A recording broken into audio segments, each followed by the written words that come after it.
All right, let's try this again. Testing, testing, one, two, three. What's up, everybody? It is Zach, the Dark Conservatarian, and I'm here with another episode of Strike Force right now. And before I actually get on with the subject matter of today, I am trying to test out to see if my shit is actually working this time. Can I actually get a feed to go through, or is it not working again this time? Oh, wait, no, there we are. Okay. Sorry about that. So lastly, let's go ahead and share the link on Discord. And there we go. We should be good. So, yeah. Hi, everybody. Sorry about that bit of a confusion right there for that confusing mess. Although, fortunately enough, I only had like one guy who was tuning in at the moment. Well, the live viewership showed 3, technically speaking, but only one. And Mr. Scott was like waiting and anticipating. And unfortunately, he was the victim of witnessing some major technical difficulties on the part of my YouTube channel. But anyway, before we go on to the actual subject matter at hand, a couple of things for y'all. One, as you might possibly notice, there's a little bit of a different background around me, as I have moved out as of recently. Moved out of my last home and into my new home. Yes, I have moved yet again. It seems to be like a common thing with the history of my YouTube channel here. Just consistently moving like every 2 to 3 years or something like that. But that was the biggest reason as to why that I was not active here on my channel, not uploading any content as of recently. So there's that. Also, another thing, if any of y'all like tuned into the very last live stream that I did, which was talking about Kyle Rittenhouse and how he got dogpiled by a whole bunch of Trump supporters for the fact that he would not support their god emperor, originally at least. That live stream ended abruptly, mostly because it got struck. It got struck and taken down originally, but fortunately enough, after an appeal, I was fortunate enough to at least get the live stream back up, and it's just age restricted, which is good enough, I guess. I mean, it's better than having the live stream taken down completely, because gosh dang, there was a whole lot of commentary right there that I'm so glad, from both me and Loudmouth, by the way, that I'm so glad was not lost. So I am so glad about that. Once in a blue moon thing of where that YouTube actually responds to an appeal, at least in my case anyways, in a rather positive way, because the last few times that I had a video struck and tried to appeal it, it did not work. They took it down and left it down. But here we are. And hello, Graham and Mr. Scott in the live chat. So to get on to the subject matters right now, as you might tell by the title, the main title of this live stream, we're going to be responding to Abbott and Preach when it comes to cuties. Yes, we're revisiting this topic, even though the topic is about 4 years old and probably almost 3 years out of most people's memory, out of the algorithm and whatnot. But the biggest reason why I personally want to respond to this, or actually a few reasons anyways, not the biggest reason, we won't go in order of which is which, but one of the reasons, so to give a little bit of an explanation of the timeline here. So recently, Abba and Preach, who I've been subscribed to for the last few years, don't agree with them on everything, but I found them to be well-meaning enough of people for me to go ahead and listen to. And so I did. I listened to a lot of their opinions. I thought they were rather thought-provoking, and so I subscribed and been like a listener or viewer of theirs fairly often, although not that loyally often. So I wasn't able to catch every bit of content that they uploaded. And their defense of Cuties was one of the things that I was unaware of. So there is that.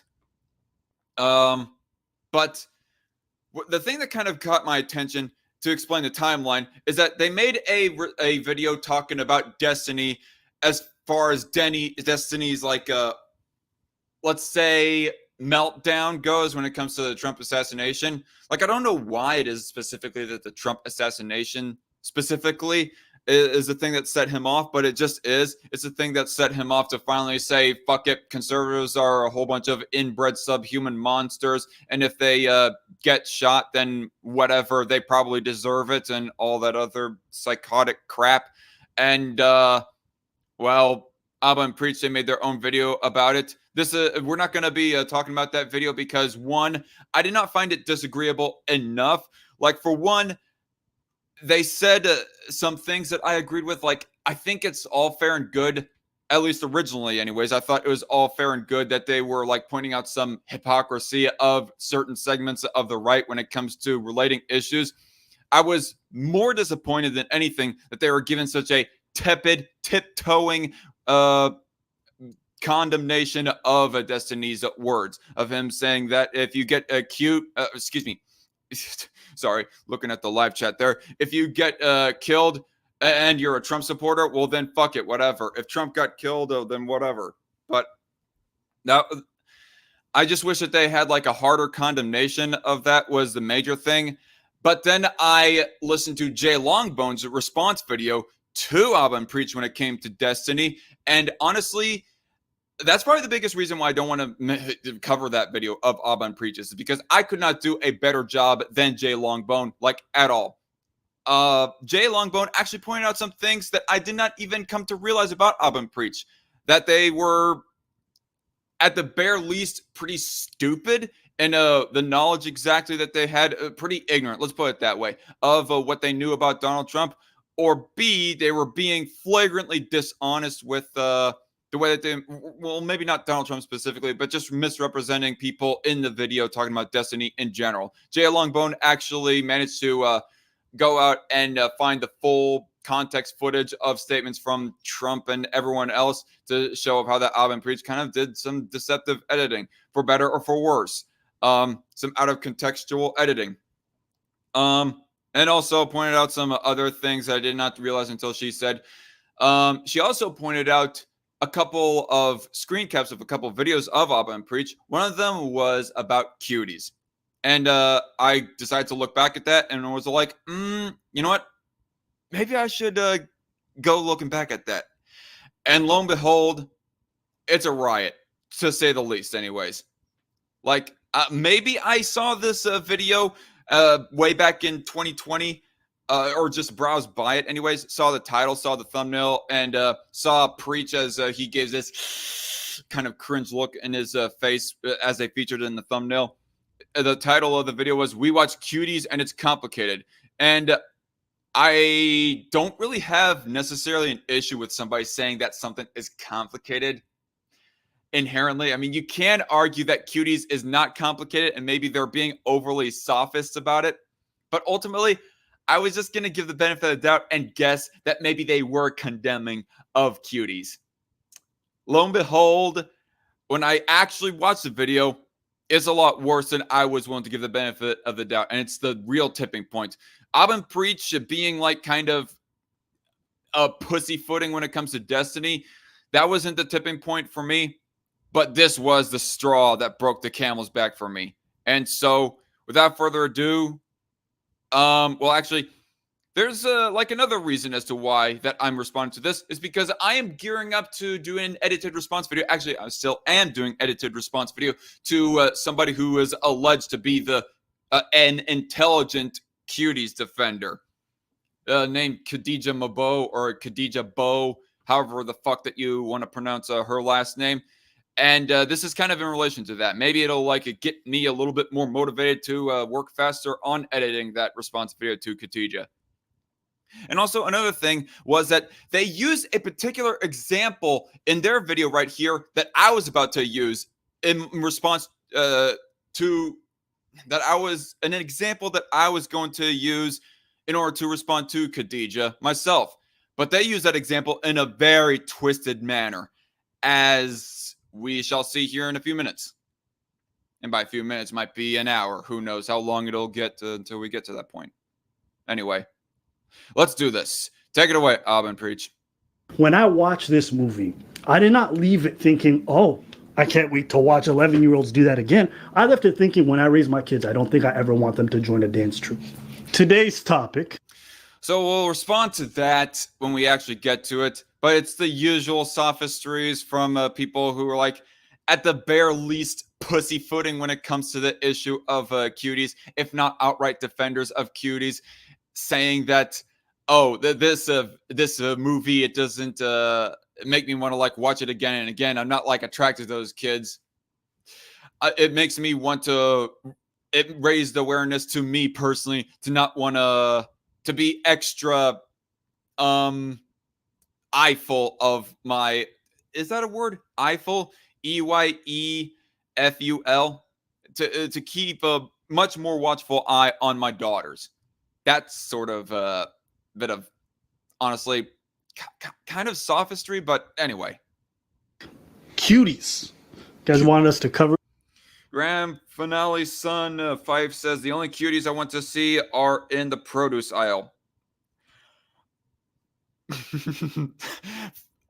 Unfortunately, I don't even feel right buying Cuties the orange brand.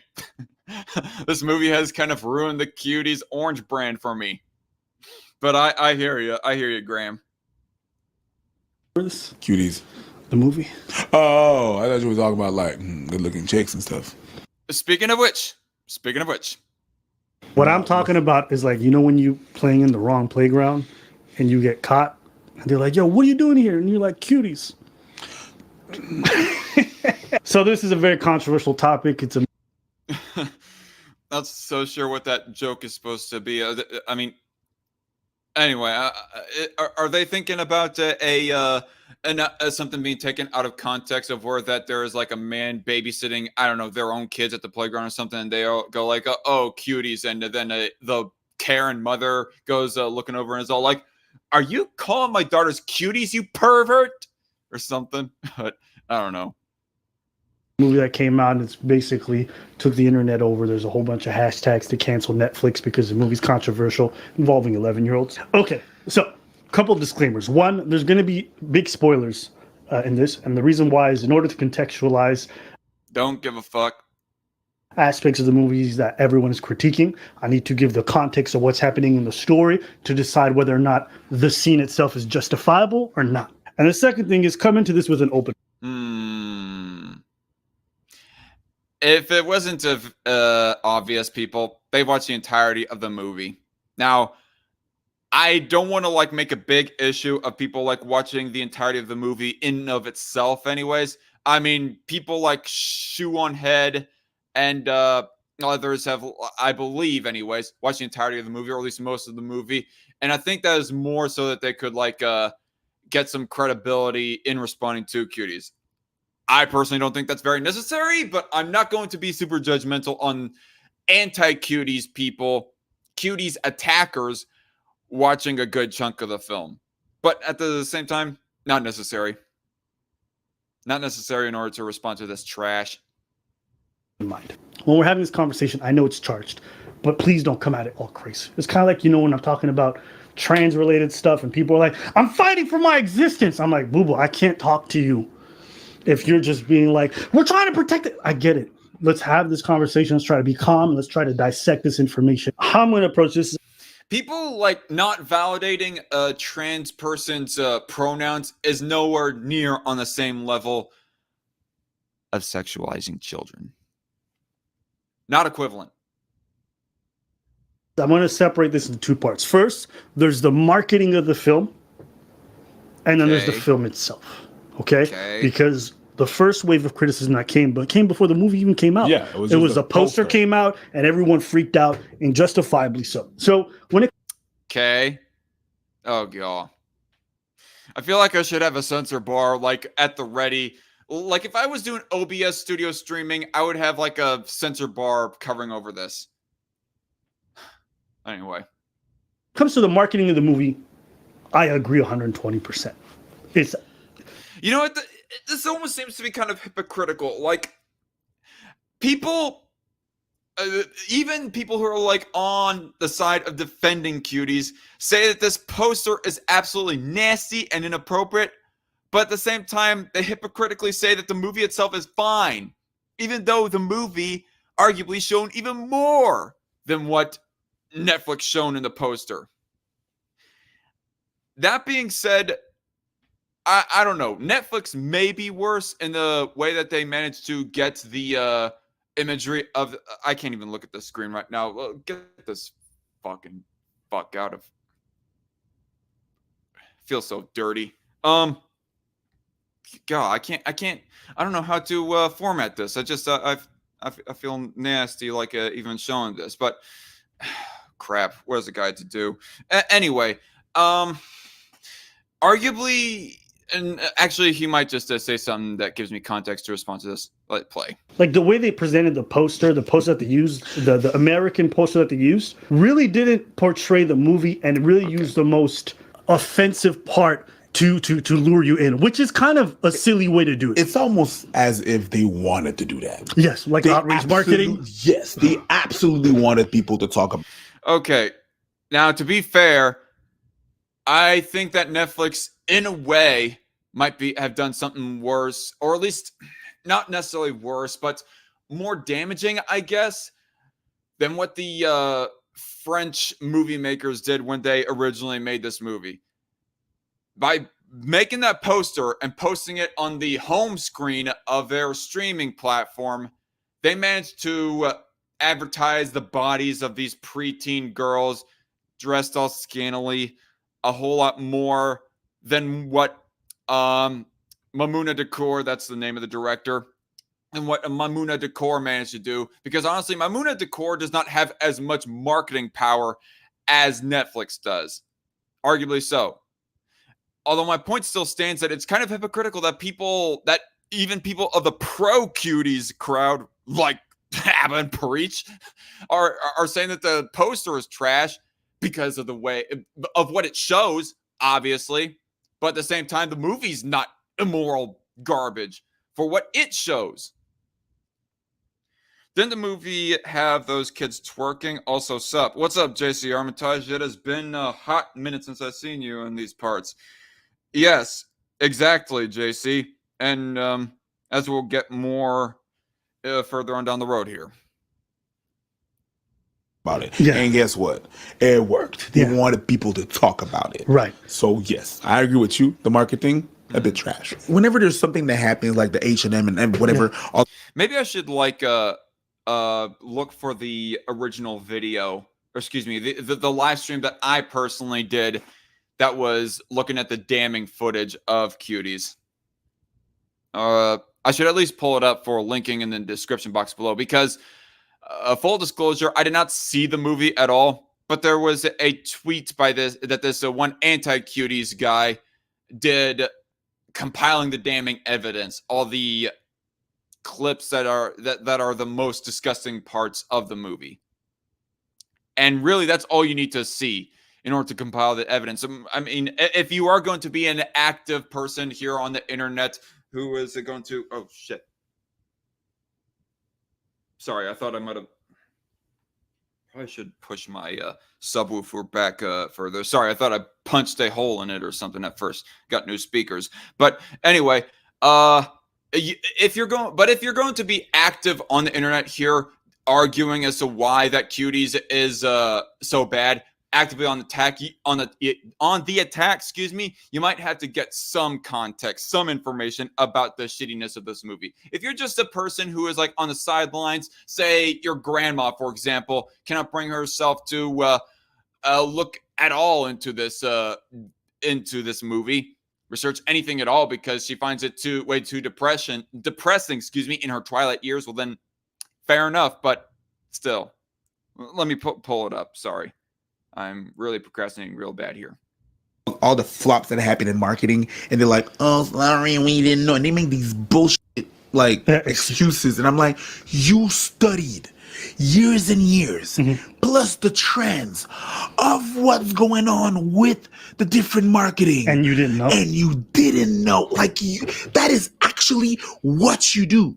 I was in college and I had a class where we had to, I don't remember the name of the class, but the point of the class is It was to analyze publicity and analyze different movies. Example, the movie Sixth Sense. We had to analyze it and see what the meanings of everything in the movie was, because movies are not just movies like that. Example, in the Sixth Sense, the color red. The color red means death. Everything that is red in the movie means death, and it's made like that. Mhm. The door. Just gonna pull this up just for a bit here, anyways. Get your fingers out of your fucking mouths!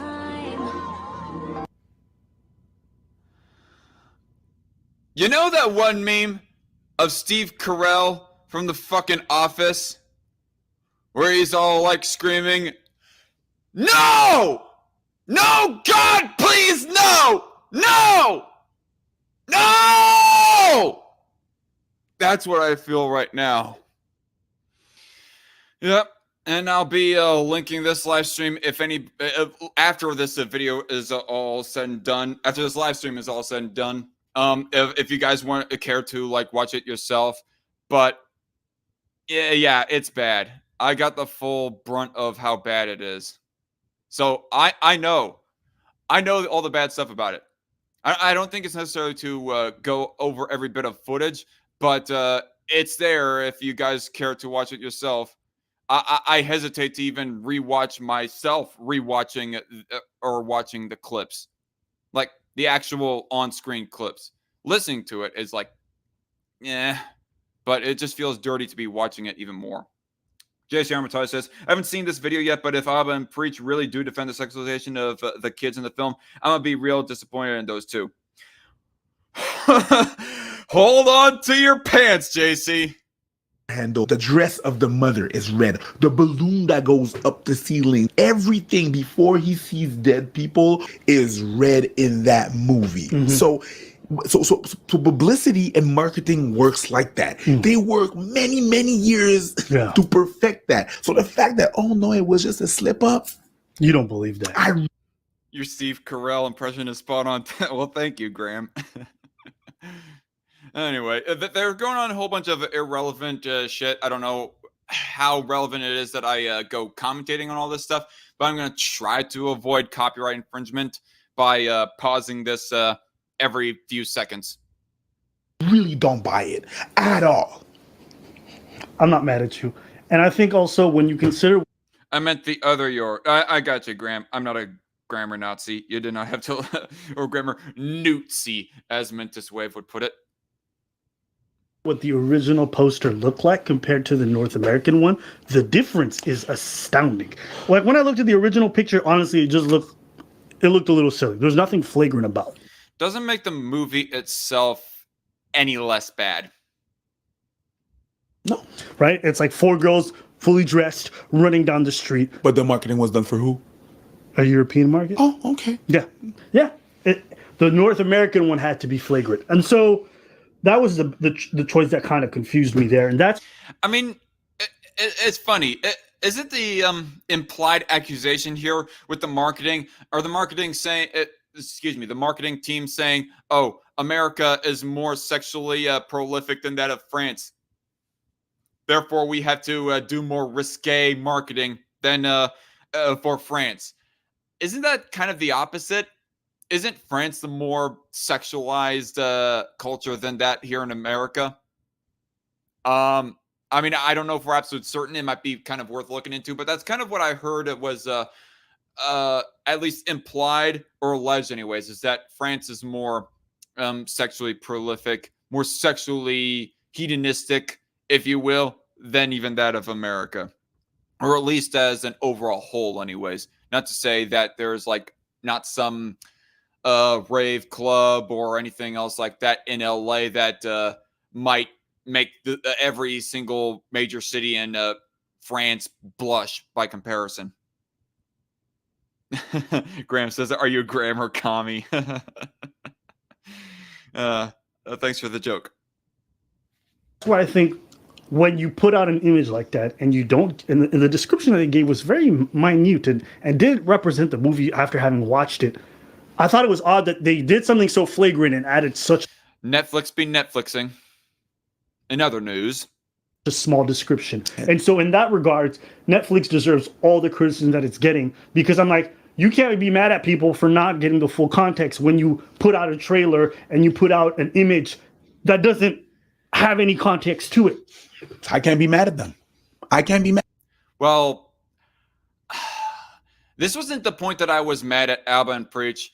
I mean, they are being, maybe that's a fair enough reason as to why that maybe I should temper down some of my personal animosity and whatnot at Alba and Preach, is they are, to give credit, being charitable to all of us anti-Cuties people by saying, I can't be mad at them because I completely understand it. The marketing was more for America on Netflix was more risque than that of the marketing for France. Netflix in France, whatever. And that's hence the reason why I go with what I was, you know what I mean? Yeah. It was on purpose. Yes. So now it comes to the second part. Now it comes to the actual film. The film came out recently, and all right. So here is the part that I more care about. I saw a whole bunch of commentary. You know what really confused me, I won't lie to you, is I saw a lot of people reviewing the movie having never watched it, which seems to be like, that bullshit argument, here we go again. I think this is the very first thing that made me start and getting triggered at this whole video. Like, honestly, I mean, even if I was to be nice at Alba and Preach, this is just outright bullshit. You do not need to see the entirety of the movie in order to be against this movie. All you need to do is see the damning evidence. I mean, sure, if you are like some professional movie critic, movie reviewer, or whatever, and you are one to judge the movie by its story, if the movie story is part of your criticism of the movie, then sure, yeah, you got to see the movie in order to criticize the story structure itself. No shit, Sherlock. But that's not where that most anti-Cuties people were coming from. Certainly not me, anyways. My problem with the movie has nothing to do with the story structure, with the plot of the film of Cuties. My problem is with the way that this film was made. And that was, they took live action girls and started to fucking record them doing all this perverse shit and edit it into the movie. And just, by and large, showing the girls doing all this perverse shit. All the over-sexualized dancing and shit. And I saw those clips, Alba and Preach. Nothing else is relevant about my criticism towards this movie. Nothing. Zip. I've seen the damning evidence of, I mean, unless you want to try and convince me that really Mamuna Decor and the other makers of this movie, what they actually did was that they took some very hyper-realistic looking CGI and did CGI girls and not live action real life girls, then you can fuck off as far as my criticism personally of the movie being invalid. like a trend now. If you're going to critique the film, it's much better if you watch it so that you can properly dissect it and point out every point that's negative. I don't care about every point that's negative about it. I only care about one big, fat, glaring negative thing about it. Asshole. But if you don't even watch it, you can't participate in this conversation in a meaningful way. Piss off. Whether you're for or against it, if you want to really dissect this movie and throw it in the garbage, you have to actually see it to know what it's about. Even like YouTubers, large community. Absolutely. I watched their video and I'm like, okay, like disclaimer, I didn't watch it. Well, I'm like, then why are you reporting this stuff to me? The video ends there. Right? You can't give me a review what's happening in the movie and the little clips that you saw. And like, no, that's not how it works. And so Wait, what the fuck? Okay. Sorry, I'm getting a little bit distracted with fucking Discord. Here, let me do this. Try the other link. You know, I don't know how exactly I'm going to be able to do this, but I need to like, you know what? This is getting frustrating. Maybe I need to like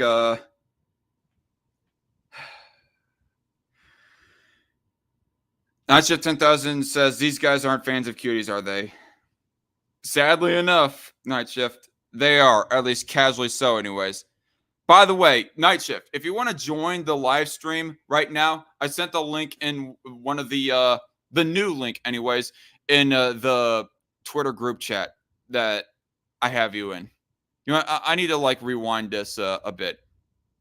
Is I saw a lot of people reviewing the movie having never watched it, which seems to be like a trend now. If you're going to critique the film, it's much better if you watch it so that you can properly dissect it and point out every point that's negative. But if you don't even watch it, you can't participate in this conversation in a meaningful way, whether you're for or against it. If you want to really dissect this movie and throw it in the garbage, you have to actually see it to know what it's about. Even like YouTubers. Okay, if the criticism that I have to say is like copy paste of, say, Arkham Knight Rider. You guys know that back in 2020, I did a live stream that was originally meant for something else, but ended up being responding to Black Critic Guy when it comes to Cuties. In that live stream, Arkham revealed that he saw the movie in its entirety. And then I edited together like a compilation clip of all the highlights of that live stream, of my biggest rages, of Arkham's most, sharp criticisms of the movie and everything. And anyway, long and short, he said that he's watched the movie himself. And his arguments are exactly the same as mine on why this movie is garbage. Plus, he says that the story is trash as well, and maybe a few other things as well. Almost word for word, he says the same thing as me, that this movie is trash because it sexualizes real life girls in live action footage. So if you're not going to take my word for it, take his word for it. But aside from that, no, it's not necessary. I've seen all I need to see. You are just deflecting. You are completely illogically deflecting. Absolutely. I watched the video and I'm like, okay, like, disclaimer, I didn't watch it. Well, I'm like, then why are you reporting this stuff to me? The video had. Listen, dickhead. Listen to the entirety of the video of what their criticisms are. If they say anything about the story, well then fine. Dismiss that bit of criticism, saying of how that the story is bad, saying how the acting is bad, the cinematography is bad, or whatever else have you. Dismiss those criticisms. Fine, whatever. But when it comes to the issue of whether or not a movie director should be using real life girls and sexualizing them in this sort of matter, no matter what the purpose of the film is, to say that that is immoral, you're going to dismiss that? It's there. Right? You can't give me a review what's happening in the movie and the little clips that you saw. And like, no, that's not how it works. It's not a review of the movie as a whole, honestly. Let's get something clear here. Everybody, or most everybody who's responding to this movie is not responding to the movie as a whole. I mean, sure, yeah, there are some anti-Cuties people who are given other criticisms about the movie, aside from the whole thing about,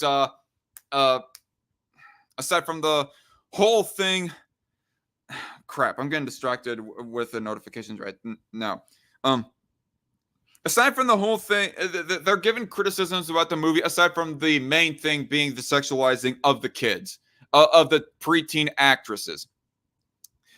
But ultimately, for the most part, everybody who's like responding to Cuties, it's technically not a movie review. I never technically gave a movie review, air quotes, of this movie, because I'm not here to review the Cuties as a whole package.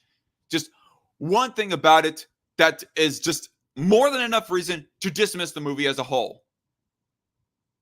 It's not like I am, you know what's a movie that I have never watched in full, y'all? Let me think. Frozen 2. Actually, first, both of the Frozens for that matter. I haven't seen those movies in their entirety. It's not like I am sitting down and giving a review of Frozen when I've never seen that movie in its entirety before in my life. And so I took the time to watch the movie. Now, if you don't want to support by paying for it, look, I didn't support, I torrented. And then from there, I was just like, all right, cool. You know what I mean? You can pirate, all right? Am I going to... Based. Fucking advocate for pirating of this movie to avoid like paying into Cuties. Honestly, it might be kind of unintentionally based, but still kind of based.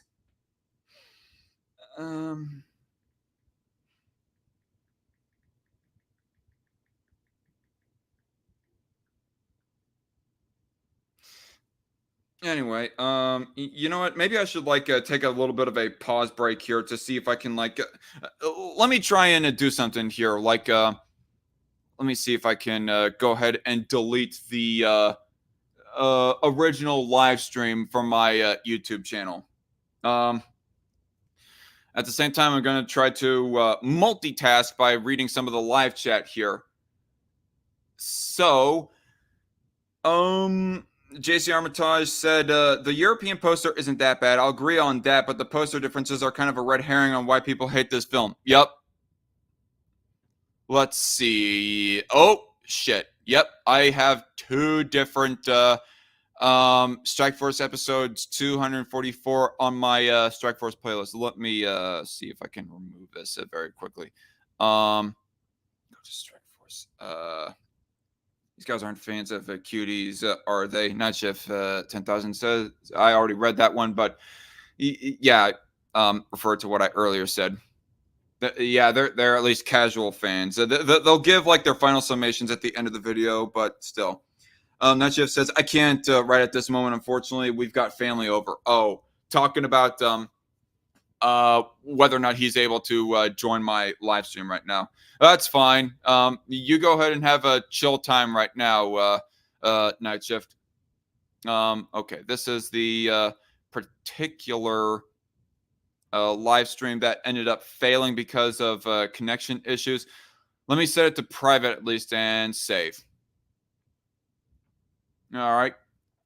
Looking at the dashboard here, the one that I'm currently on right now is still live streaming. This did not affect the other live stream. The live stream on currently right now. Is it? Okay. No, we should be fine. All right. So we should have no more complications of people getting it mixed up. The biggest reason why I was going back and privating of that thing and then deleting of the thing, the last live stream from my playlist was because Mr. Merchant was getting kind of confused on Discord about what was going on. Mr. Merchant, speaking of which, says, and hello, Mr. Merchant, joke me, Stephen Kenneth Bonnell II is your destiny. I've been preached. Damn right he is. Okay. JC Armitage says, to be fair, I don't think Frozen 2 had children twerking. At least I don't think it did. I've never seen it. Well, yeah, obviously. So, but that kind of wasn't the point of what I was saying.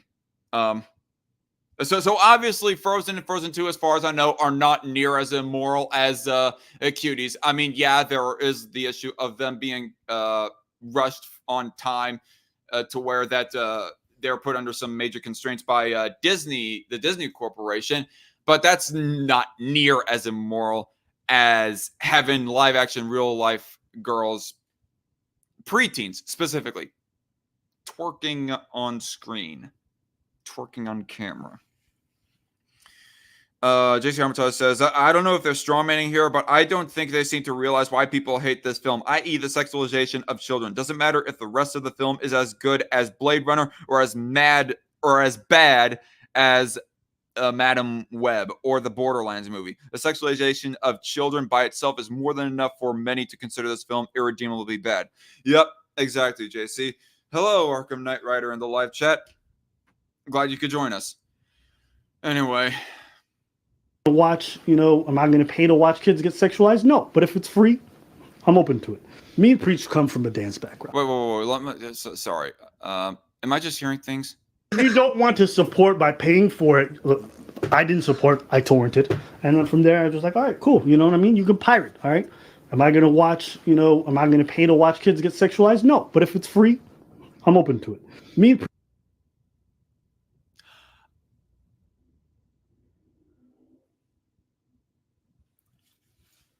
Okay, so I was right in what I heard there.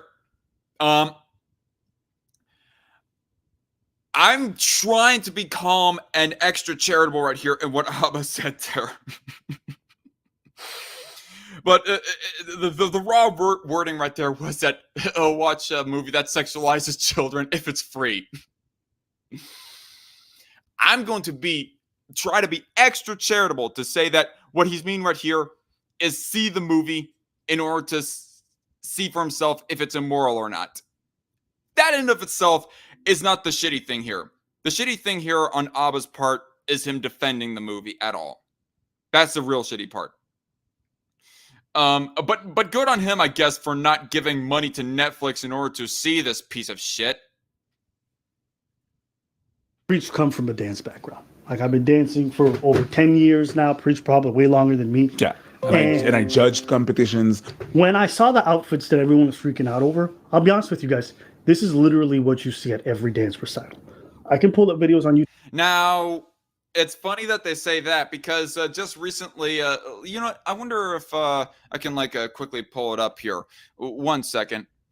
It's funny because there was another video that they did that was sometime around the time of September 2020 of where that they themselves were critical of what is it called?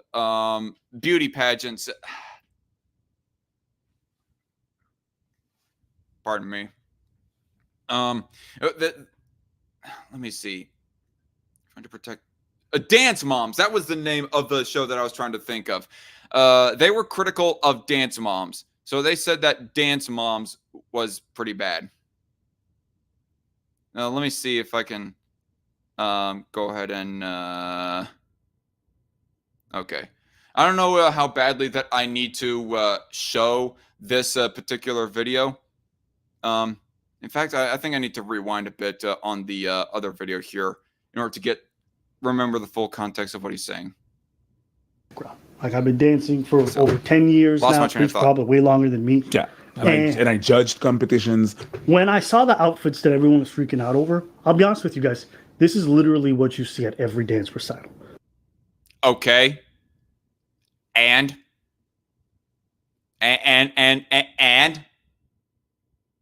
you condemned dance recitals, specifically Dance Moms, for similar shit like this. Actually, well, let me see here. Probably the worst outfit here is the girl on the far right.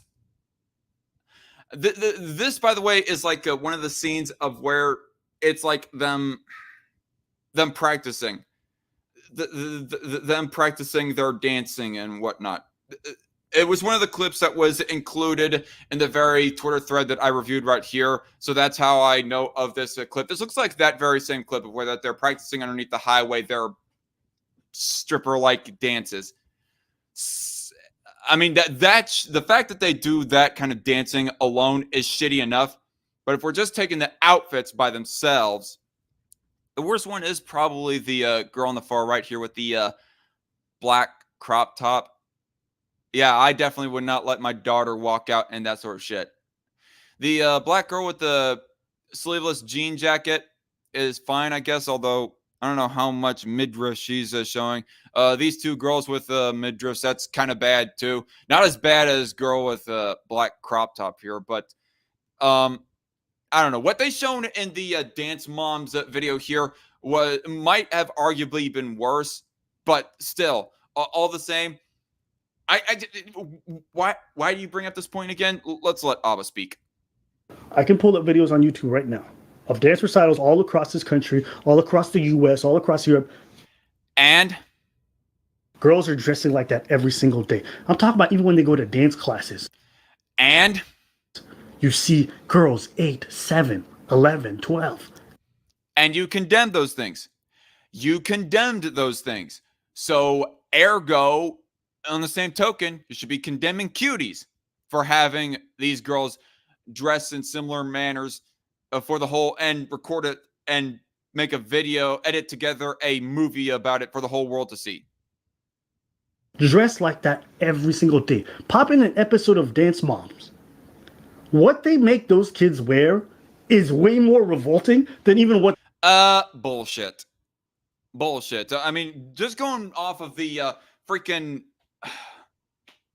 the fucking poster alone, the movie poster alone is like bad enough. Okay, sorry. Just going off of the movie poster alone, the worst outfit that they probably are wearing are those two-piece scantily clad like blue dress things. You know what? Let me check Discord here for a second. Sorry. And honestly, this ain't so different as far as how bad it is. Like, and honestly, it's funny. You go into pointing out this right here.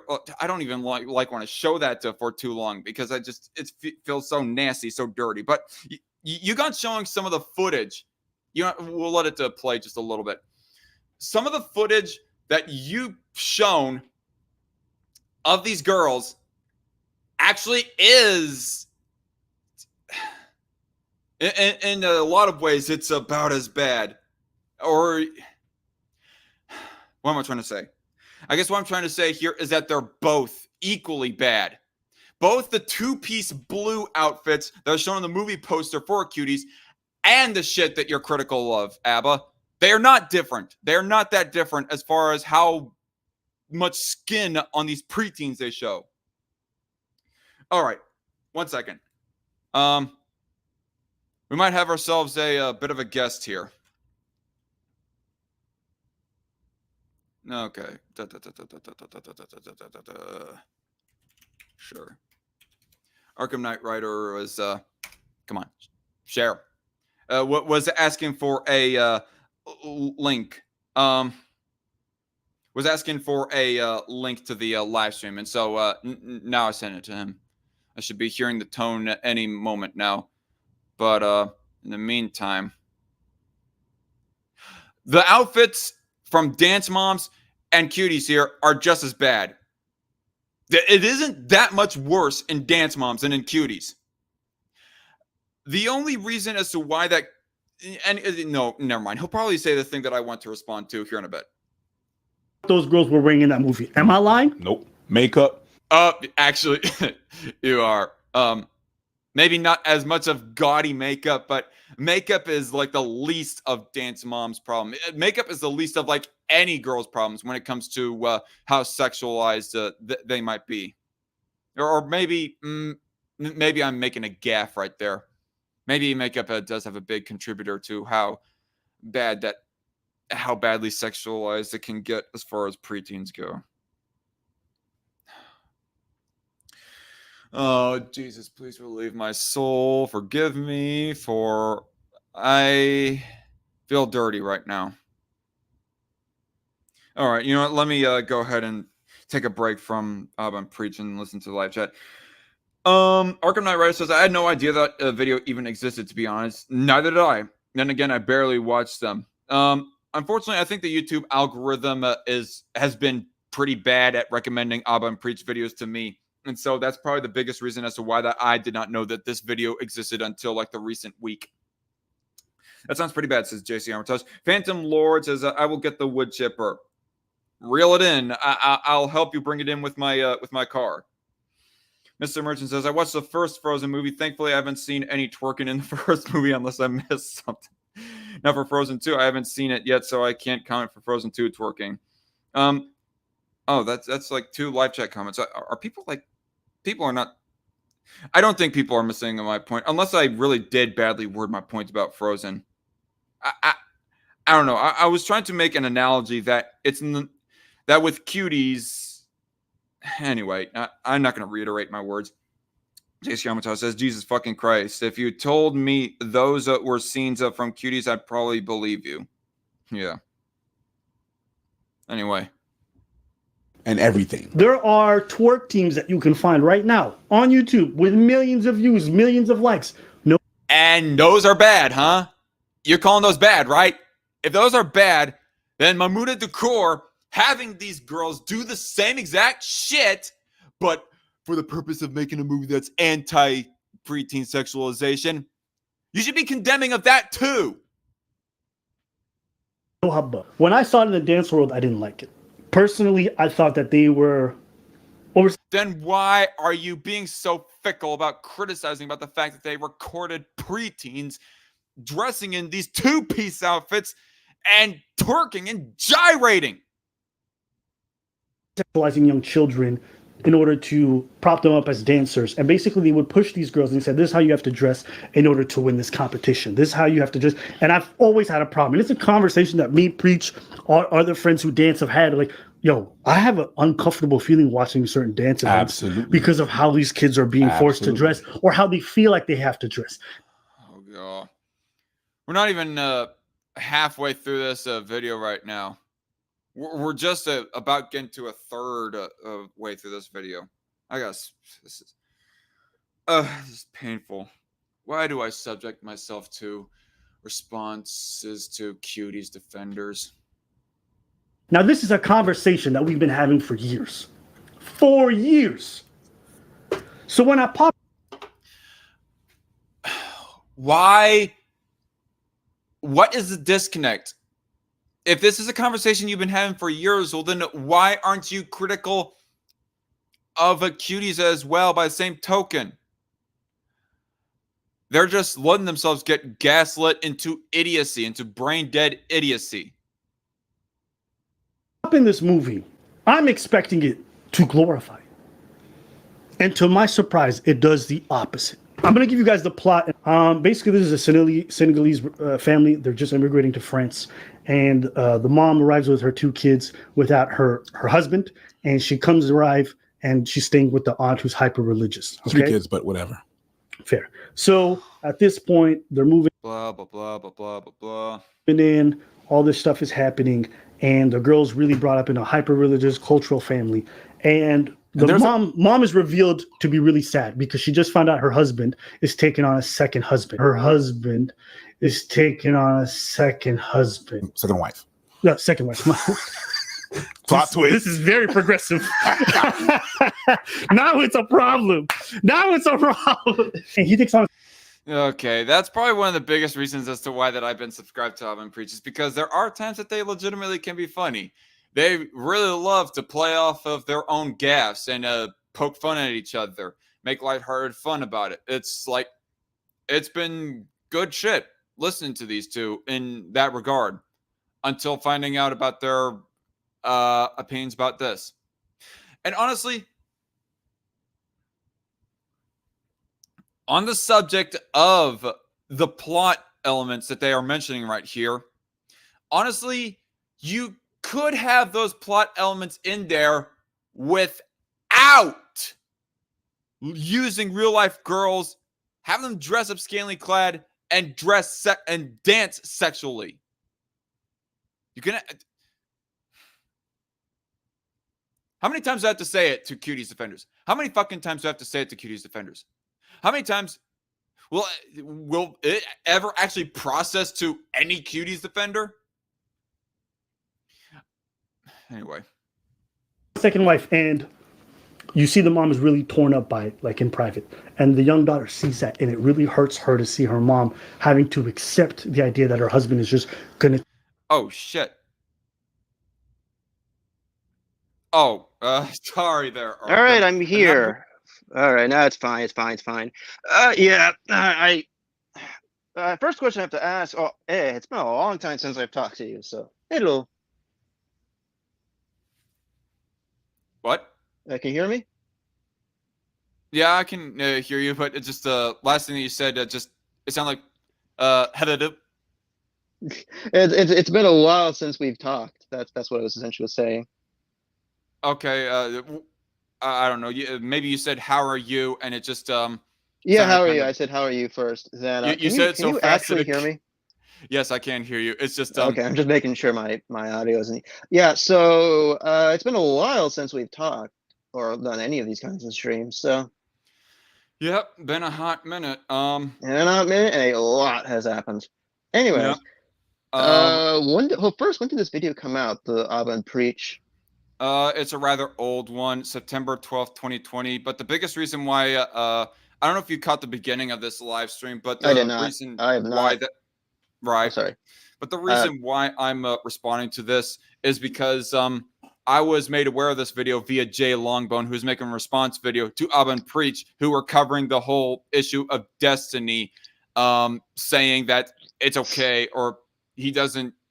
I'm just gonna stick with that wording. He thinks that it is okay, or at least not immoral, if Trump supporters and Trump himself got all killed. And probably the biggest issue that I have there is him saying that it's okay if Trump supporters or anybody who quote unquote supports an insurrectionist gets shot at one of his rallies or whatever. And Abba and Preach were just pussyfooting that. Jay Longbone makes a response video to Abba and Preach on that. And within that response video that Jay Longbone does, she features a screen cap of one of Abba and Preach's past videos. That was this video right here. And I was all like, fuck it, let's see of how bad this really is. Yeah. So my guess, because yeah, this was probably so far I could tell the video, this is a lot of like their points seem to summarize to, and you can correct me if I'm wrong on this. I mean, it's just like it shows it as bad, so therefore the glaring issue with the film is okay. It's like okay. You know my thoughts on the film because I've actually seen it, unfortunately. Right. And we talked about this with who was the one guy we were talking about? The one guy we were to Black Critic guy. Yes, him. It's been a hot minute. And in case anybody doesn't know, because the name isn't shown right now in the live stream, but this right here is Arkham Knight Rider, the guy that I was mentioning earlier, who has seen the entirety of Cuties, and his thoughts are the same as mine as far as why exactly this movie is bad. Putting aside the story and the acting and everything else like that, go on and tell it. I mean, it's not really a badge of honor. It's not really a great badge of honor to begin with. But no, yes, I gotcha. I did. I did not actually go to Netflix itself to watch it because, well, I think that's pretty obvious. So I watched it in funny places, mainly an old HD Best, which was an old website that's no longer up anymore. But what I do know for certain is that it was a train wreck. I hated it. It's in my top 10 worst. It's in the 10. I should say top 10. It's in the 10 worst movies I've ever seen. It's awful. It's not a good movie on its own merits, and it's a really just gross movie. Because okay, fine, right. Trying to highlight this objectively bad thing that's happening. Okay. The one thing that I've always had issue, if it's live action, and if it ends up glorifying it, like how the camera works, optimizing it, and if there's real kids involved, that movie hit all three of those. I barely remember it, by the way. Fun fact: I remember parts of it, but again, it's been 4 years now since I've seen it. That's because again, I only watched it once, and yeah, I ain't touching it again. Yeah, but the reason why I mentioned you was because Abba and Preach pulled up the bullshit deflection of you haven't seen the movie, so therefore you have no right to criticize it if you haven't seen it. Yeah. Okay, if it was like a movie, like say, I don't know, a random slasher film or a random movie in general that doesn't have anything objectable about it, fine. That's okay. That's a decent. Sometimes people are like, the new product movie sucks because it looks bad and I haven't seen it. Fine. But with a movie that does something like sexualize real children, I think that kind of like goes out of the window. It's like that's objectively bad. Regardless what the intent was, using real children and putting them in that situation. If it was like an animated movie, and because one of the rules, there's maybe you could correct me, but there's a law, certain laws, depending on where you are, with certain, those kinds of things. It cannot represent real people. It can't be realistic enough, nor can it have real people.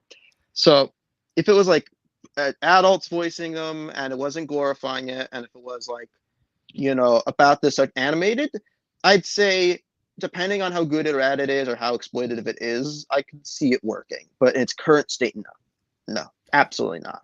Yeah, I don't know of any specific laws. All I know is that there was like another movie around this time called Pen 15 that was released on Hulu around the same time as Cuties, and I guess it was about these two teenage girls who are like in some kind of sexual relationship with each other.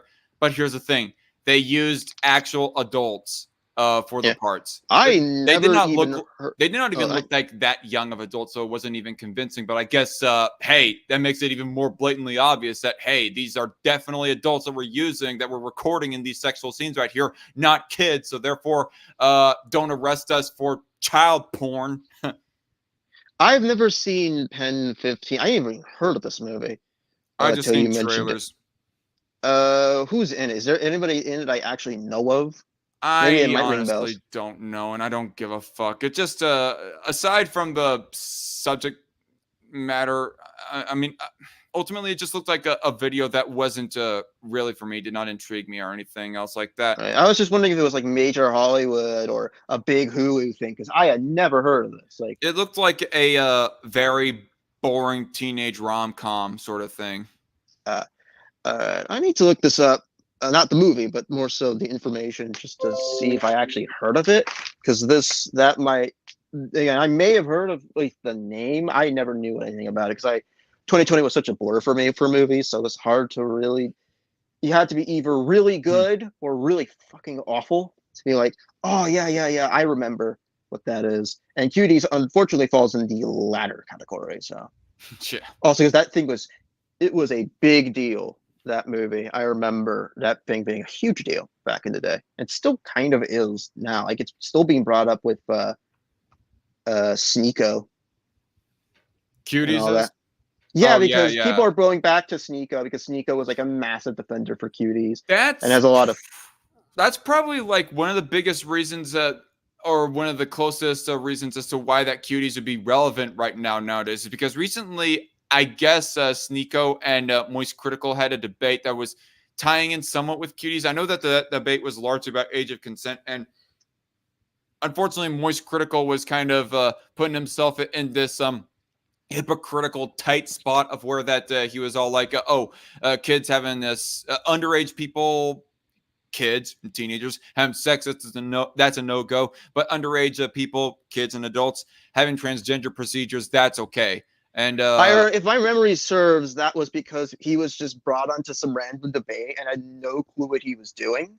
That was what I've heard from him. I watched the video he did. yeah, He was just like absolutely confused and poorly worded everything. I don't quite know the debate. Has the debate even been released? it has been released for a while now. Because I Largely never because watched it. I never watched. Sneeko, I just listen to or watch reviews of it, but or response reviews, whatever, live stream Yeah. snipes of it.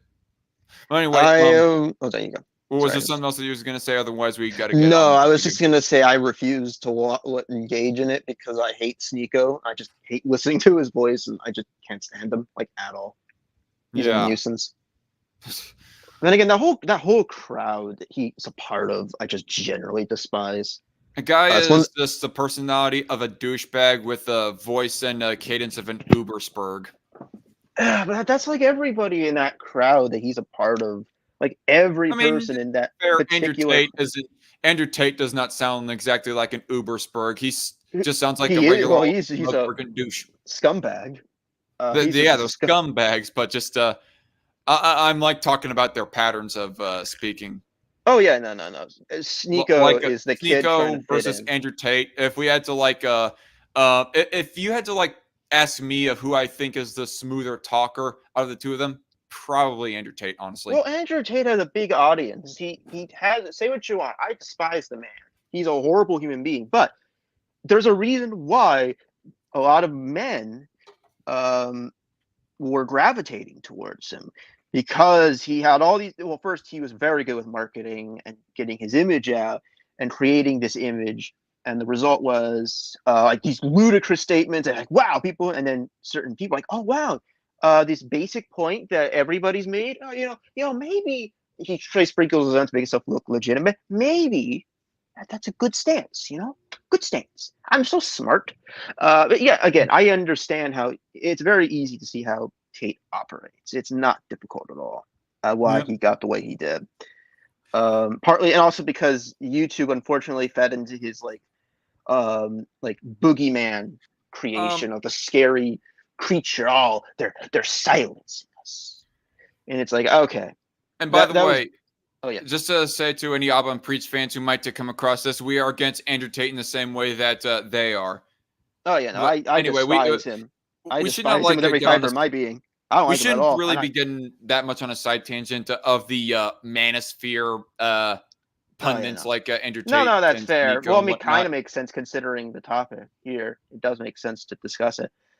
I mean, it mainly makes sense to mention Sneeko having a debate with Moist Critical. Oh yeah, no, on it definitely Cuties. does. Like, Because that's how that we got down this rabbit hole, is explaining as to why that maybe this might be relevant again.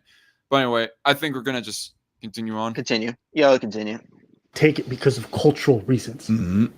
So the daughter, seeing what's in store for her, what her aunt wants her to be raised in, begins to rebel. And what does she turn to? She turns to these young girls who seem to be independent, seem to be so full of strength, and they're fighting against the world. So she joins the crew, right?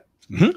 Then they start. Again, all plot points that you can include in without recording sexualized girls and then editing it into your movie. They start beating her. They start peer pressuring her. Yeah. Then she starts to kind of I think did they censor the word bullying? to be so full of strength, and they're fighting against the world. So she joins. I need to see. right? It's also a smaller screen on my Then end. they So start. They start beating her. They start peer pressuring her. Oh yeah, they did. Is that really a demonetizable word right there? Is the word I guess bullying? so. YouTube is weird. They're the weirdest thing on the planet when it comes to that. They just. I know Dead Meat had issues with like YouTube constantly because of his channel and like covers horror movies. They keep trying to like screw with his channel like every time. And by the way, just to make it super autistically clear to any YouTube bot or whatever that might be watching, we do not, an emphasis, do not condone bullying or harassment. I don't condone it. I certainly don't. What I am saying here is that YouTube is very weird with how it handles its anything really. Yeah. So that's the point I'm trying to make here more than anything else. But I just yeah, find it kind of funny because it's such a mild word, but still, I guess it's so far demonetizable. this is an accurate description of what I remember of the movie. Then again, I'm on the spot here trying to remember a film I watched once 4 years ago. So. Yeah. My memory's gonna be a little bit foggy, but I do remember this is. I don't remember the thing about the father cheating on the wife, or was that what they mentioned? Not necessarily. There was It might not something. have technically been cheating because polyamory being a Polyamory, legit or polygamy, whatever. It Polygamy. might not technically be polyamory, but polygamy being a condoned thing within Islam. But talking about the dude getting a second wife. Yeah, the second wife thing. Like again, with a lot of this movie, if it wasn't with that stuff, it would have probably been thrown away as a very generic art film. Maybe there will be some praise, but I think part of it is due to France being fucking weird with this shit. Apparently, this has been a problem. France has weird laws when it comes to this. I'm not trying to excuse it. Keep in mind, I'm just saying as the facts are. They have When it some comes weird to fucking what? laws. When it comes to this kind of material. With their filmmakers are weird. Like Luc Besson in particular, when he did, Leon the Professional. Really? Yes, Leon the I Professional. remember Luc Besson for The Fifth Element and Valerian and the City of a Thousand Planets. What about Luc Besson? So the movie Leon the Professional with Natalie Portman, Gary Oldman, and No, those two movies I mentioned are the only ones I've seen in full of Luc okay, Besson. Leon the Professional in that film, and I hadn't realized because I've never seen Leon the Professional and don't intend to for a reason. The character is underage. Natalie Portman was very much underage during the filming of the film, and there's a lot of creepy stuff they do with that character, like a lot of creepy stuff apparently. So this isn't shocking, especially now with that in hindsight. This isn't surprising that French filmmakers tend to do this. It's just, I think now, thanks to this, some people got like a true spotlight. Like, okay, no, this is, can go this far. And it's a shame because there's a lot of really excellent like French films. Like Inside is amazing, and it doesn't do half of this shit. It's still a disturbing film, but it doesn't pull any like real children involved. Then again, I don't think there would be any real children involved in that movie. It tackles the issue of child sexualization without actually recording. Not Inside. No, Inside's it's just a French film that's also known for unsettling themes. That one is a very, I guess, but there was no real, I don't want to spoil the movie for you. I don't want to spoil the movie for those who haven't seen it. It's on Tubi, you can watch it now. I guess we should like continue then. Yeah, but I'm just saying, that's about it. That might some of the points I bring up here might actually affect what's in this video later on. All right. Then she starts to kind of undo the layers behind the group and realize these women are actually unhappy as well. Even though they're fighting for likes, some of them are being told they're good for nothing. They have a lot of depression. So she's realizing that getting into that life is not all it's caught up to be. And her situation at home is getting even worse. But she dives deeper into this stuff and she starts to try to... All good stuff, Abba.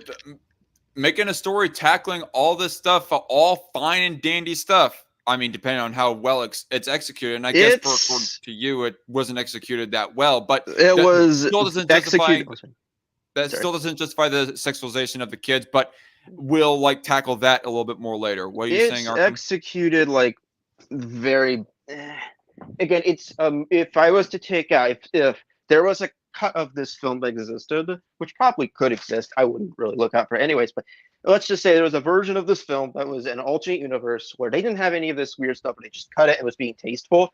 I still wouldn't be like all over this film. It's like it's admirable. If I was, again, this is if we were to cut out all the stuff. We're not a theoretical censored version of Cuties would be admirable, but not phenomenal. Yeah, okay. I'm also emphasizing this because I mentioned that earlier, but I'm going to really emphasize it for like people just on the street. The theoretical fantasy version of this film, it wouldn't have been great, but it wouldn't have felt as just self-defeating of its own message as it is now. Okay. As of now, it just feeds into the message it wants to go against. And regardless of the intent, it just is creepy, gross, and inexcusable. So I feel like that there is a movie that I've watched recently of where that they were trying to promote a moral within the story, but then just ended up being self-defeating in the promotion of that moral. I wasn't going to say my tongue, but I cannot think of it right now. What are you saying? I was going to try to think of it. I wouldn't say Sound of Freedom is that, but would you say that? Oh, no, I wasn't meaning Sound of Freedom. I think that the only thing that Sound of Freedom would be self-defeating on is if any of the scandals behind the scenes were true. But that isn't really a fault on the movie and the writing itself. It'd be more of a fault of the people promoting it. Yeah, no, that movie is in a similar situation with me as The Conjuring, where it's like I love the film, but if what's said about the people behind the scenes is true, they're fucking horrible. But yeah. And by the way, people, a response video to, well, I don't know. I don't know how soon it would be, but anyway, as flawed as Sound of Freedom might be, at least Sound of Freedom had a fairly decent message within it. And more importantly, it did not actually sexualize kids. It just cut away before it could like actually execute the scene of adults getting pedophilic with the child actors. Yeah, no, I agree with that. I agree 100%. It did it probably the best way. Also, was PG-13. Keep in mind, so I don't doubt they would have been allowed to show it. Also, it's a Christian film, so I highly doubt that was going to even be remotely acceptable. So there's a lot of factors that prevented that film. But if it was a different person directing it, different people behind it, and not the background it has in terms of Christianity, I think it might have ended up like this. Who knows? Maybe that alternate universe does exist. But the point being with this movie, actually, let's continue because they might make some points. I don't know what they're gonna. So far, they're just doing a summary, and it's like accurate, at least. As a means to get things because she wants to escape her reality so bad. And for a lot of young girls, that's what happened. Listen, it happened to me as a boy. Bruh. Again, sorry that happened to you, Preach. And messaging is fine, again, for the dozenth time, but still doesn't justify the way that they went about it, recording sexualized kids, having them do sexualized dances. It's ahead, the sorry. same reason why. Hold on, you continue. That's It's the it. same reason why I generally. Oh, you apologize. It's the same general reason as to why I tend to hate when people are like, oh, but the message is good. You can't hate this film because the message is good. This is not just a left-wing thing or whatever. This is a right-wing thing as well. But the message is good, so therefore you can't hate this movie or you're part of the problem. No, That you is can a have an slight excellent problem with message. that is a slight problem with the whole issue of Sound of Freedom, is that there are like Yeah. a whole lot of people who will say that the message is good, so therefore you cannot criticize any other issues about the movie. Like when I gave an initial review of the movie after just getting off of watching it, there was two things that I thought was cons about the movie. That being, A, they did not develop the family of Tim Ballard. They did not develop Tim Ballard's Oh yeah, no. family well enough in order for us to get invested in the relationship that he has with his family, so that we could want Tim Ballard to get back to his family, understand the conflict that he has when it comes to whether or not he should go back and stay with his family or he should just continue on with the pedo hunting. They did not develop the relationship well enough, and B, not near enough killing of pedophiles. I mean, that is a good complaint. The other one thing I was going to mention is those are good points. I agree with the family in particular, because I know the wife.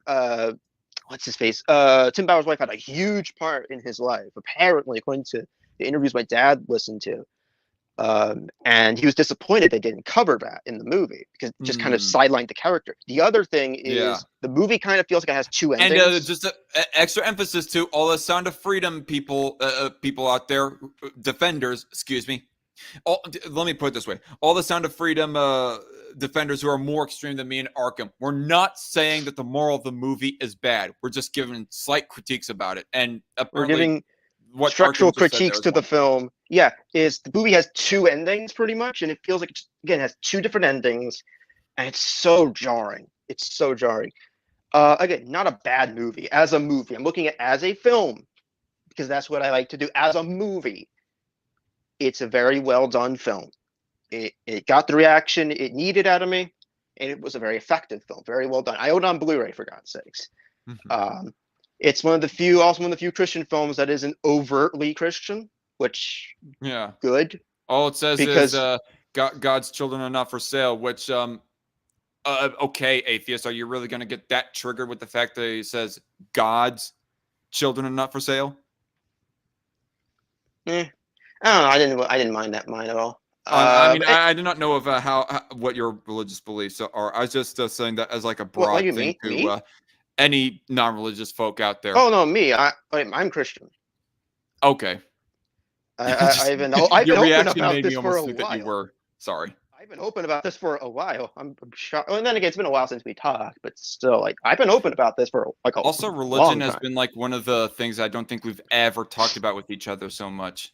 I rarely like talking about religion because whenever I do, it's always in the worst possible times, and it just makes me. Also reminds me of another person I'll get to later on. I don't want to bring up here because that would take me so long. Anyways, moving on to this person. Yeah, let's go on. Go ahead, sorry. No, that's it. But I grew up in a Muslim family. Yeah. And do you know how many times I saw Muslim girls do the exact same thing? Of course. Right? The more that the mom was trying to impress that on them. You live in a Muslim family. I live in a religious family, Christian and everything. And I seen the same thing. On the Sunday, you was good. But I mean, on Saturday, I saw you twerk. Yeah. As the story progresses and she gets more and more depraved and she's following more for the likes, she starts to do more extreme stuff in order to kind of garner that affection. And you see her descent and you see how unhappy she is. At no point do you watch that and be like, I wish I could do that. The whole time you feel terrible for her because you understand she's going towards a bad place. And the climax is like, there's a performance that they're finally going to do, right? Yeah. And during that performance, this is what they've been working for. She realizes how unhappy she is. Mm-hmm. And there's like a whole bunch of like African music, I believe it's Senegalese music that's playing that's really calling her back to her roots, and she just runs away and she goes back home and her mom tells her, it's a really cool moment, it's a really subtle moment. The mom tells her, how funny that all the outfits that Abba and Preach shown earlier in this video of all the overly risque, overly immodest, like preteens, and gun condemning that, and then later, right now, they go showing a picture of the main actress having a very The risque outfits that yeah. I think everybody saw first. No one saw the other outfits. They saw these outfits first with the promotional images. That was the reason why people knew about it, because of that poster. I almost think that maybe but that they were slightly different outfits that were even more immodest than this. I think it was just a promotional image showing this. I don't know. The Again, movie poster, it doesn't really the first matter. one, But the original Netflix advertisement poster. I'm just pointing out of how I know what you're talking about. I'm just comparing the outfits from that movie poster to this particular outfit. But anyway, it doesn't matter. Yeah. Well, point being is that, like, again, I understand this. There's obviously stuff like this happens in real life. I'm not going to sit here and pretend it doesn't. And like this, and maybe again, if this was not including all, the problem is that's great that again, this does happen. I understand the intent of the filmmaker in terms of the idea. Again, a lot of this is boiled down to going to the extremes. So you got to show everything. You got to show.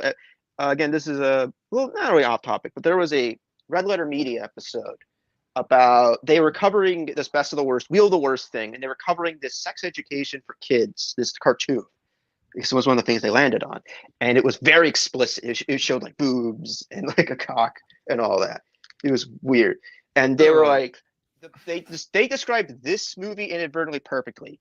This is some hippie like oh, we gotta show everything. You gotta expose them. You gotta get the complete. Like, no, you don't. You don't have to do that. Wait, was Red Letter Media quoting the makers of that movie saying we got no, they were not this movie. They weren't talking about this movie. They were talking about something else. But no, not Cuties, but they were quoting the makers of that other movie saying that they need to get all of that, or was Red Letter Media saying it themselves? They were saying they were kind of generalizing the mind process of the people who would make that kind of animation. Okay. So they were kind of like, this is probably the thought process that person would have had making it. That's the kind of thing, which was a hippie that's like, oh, we got to show everything, really emphasize. Like, no, you don't. You really don't. You could sometimes dance around certain things or not show certain things. And this is a good example. This is most likely would have been. Maybe I'm not listening very well. They were quoting the movie makers, or they were saying it themselves? They were saying it themselves. It's like, this is what they probably would. No, nothing. Go on. The Red Media was like, this is what they think. This is what they probably would think, or this is those types of people. Like, we got to show our kids everything. And this is again goes back to this. Who is most likely going to be watching this? Who would this most likely connect to? The kids or people who grew up in this situation. So most ideally speaking, kids were probably going to counter. Because this is again maybe some kind of connection. And the last thing you want is it to become just as exploitive and gross. And again, wait, is this an adult porno that they were reviewing, or what was this? This is Wheel of the Worst. No, this was an educational film for kids, like a sex ed video. Oh fuck. Because this is the randomly in the wheel. How come that video did not get much more attention, and people weren't? Because it was some random trash. I'm confused. What now? Why hasn't Red Letter Media got more response videos to them on this video then? On this quote unquote educational video? Oh no, they weren't for the video. Oh, okay. They were. Okay. They were criticizing the video. Wait.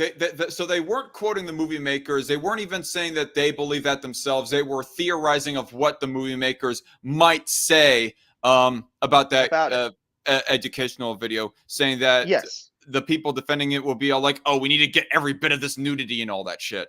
And they were saying, no, that's not the case. It still is bad.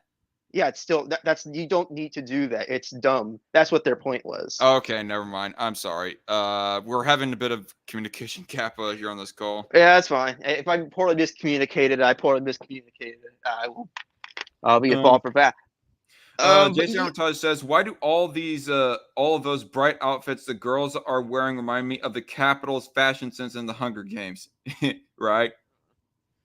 It really is overly gaudy. Anyway, the point being, it's like that. What Ramita pointed out. It's like these people think, oh, you got to show everything. It's that same mindset. You got to show everything. You got to emphasize the point. So you got to show everything. And they were like, no, you don't need to do that. That's dumb. That Right. doesn't. That's not a good idea. And so Same with this. what you're saying is that their criticisms of that educational video would go exactly the same when it comes to Cuties. Yeah. I know they didn't even bother with. I think because Jay, Mike, and Rich. Well, it was mainly Jay, Mike that would have talked about it. Wanted probably nothing to talk about. They only talk about stuff now with half in the bag. It's probably because probably the reason why they did not touch on that is because the educational video is not as politicized as Cuties is. And they no, they're not remain afraid to cover non-political. politicized things. They're not afraid to cover politicized things. I just Well, think maybe it this more was just an exception for them, but This they was not still an decided to exception. criticize the educational video to They throw some criticized the red meat to educational anybody who video. is anti-Cuties. Sorry? They criticized another video for having like real kids, and like it was like a video about like people who are like sexualized kids or whatever, creeps towards kids. They criticized that video because they had real kids involved in it, and there was like the goofy child predator, and they criticized that video heavily. It was really uncomfortable to them. I think they destroyed that tape by the end of the video. Yeah, they did. That was one of the tapes they destroyed. The Yellow Dino video. Yeah. Right, So yeah, they've been against that. They would be very much against this. They would be very much against something like this. Oh, good for them. Shall we continue though? Yeah, we should continue. Back in this house, you don't have to come to this wedding. You're going to be fine.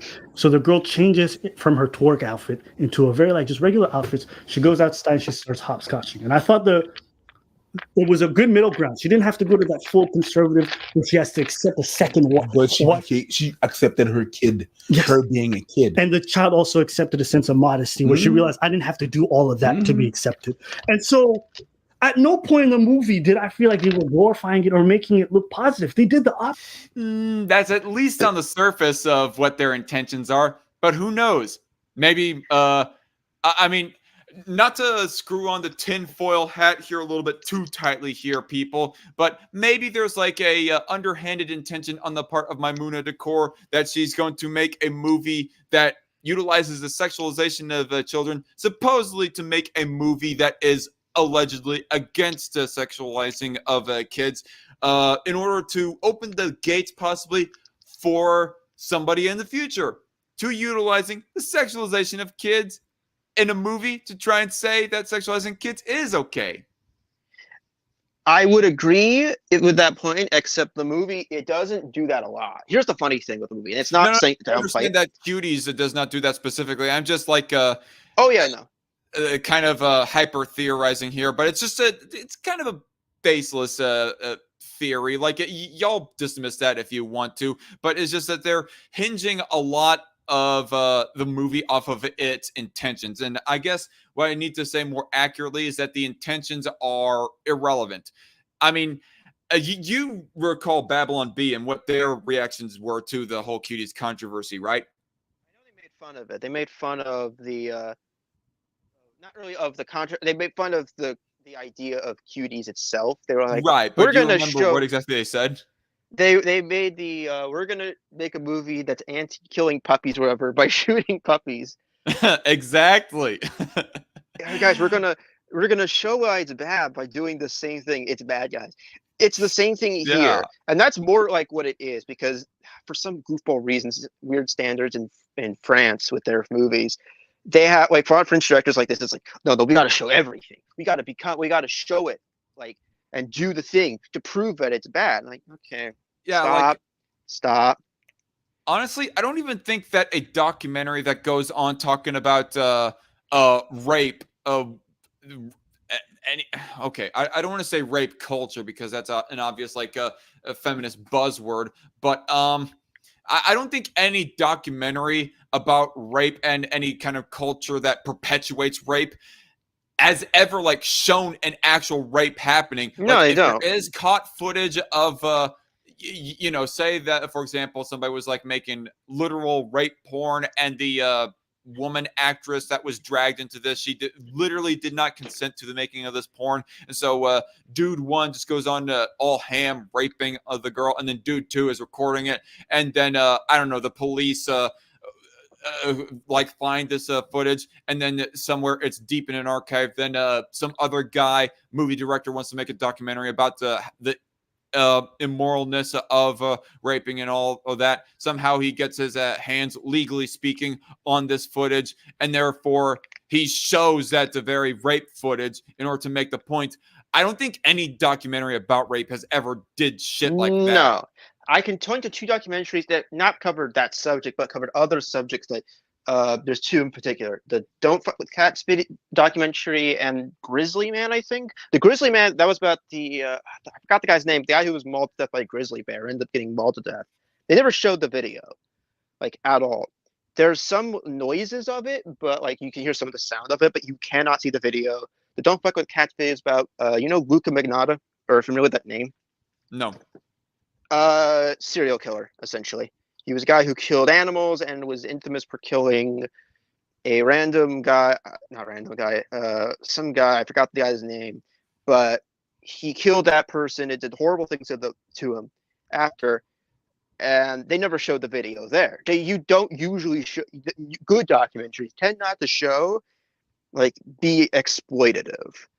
So that's a general rule for documentaries, unless you're like, no, I can't think of any documentary that has done that. Yeah. I don't know. I can think of one. The Bridge. The Bridge? Do you know what that is? No. Explain. That was a documentary about people who there was a thing that was going on with the Golden Gate Bridge, I believe, where people were jumping off and killing themselves on there. Oh. And I think they actually showed it, if my memory serves. That one I could yeah, that one did, I believe. I could be wrong because I have not seen that film in years. So that might be definitely on the edge of like this brings forth a bigger conversation, especially in the context of what all we just laid out here. Like it's a little bit of a different thing to be showing death versus showing sexualization. Like when it comes to CP, you are like, okay. Oh yeah, no, that's a no-go. Or any kind of rape for that matter.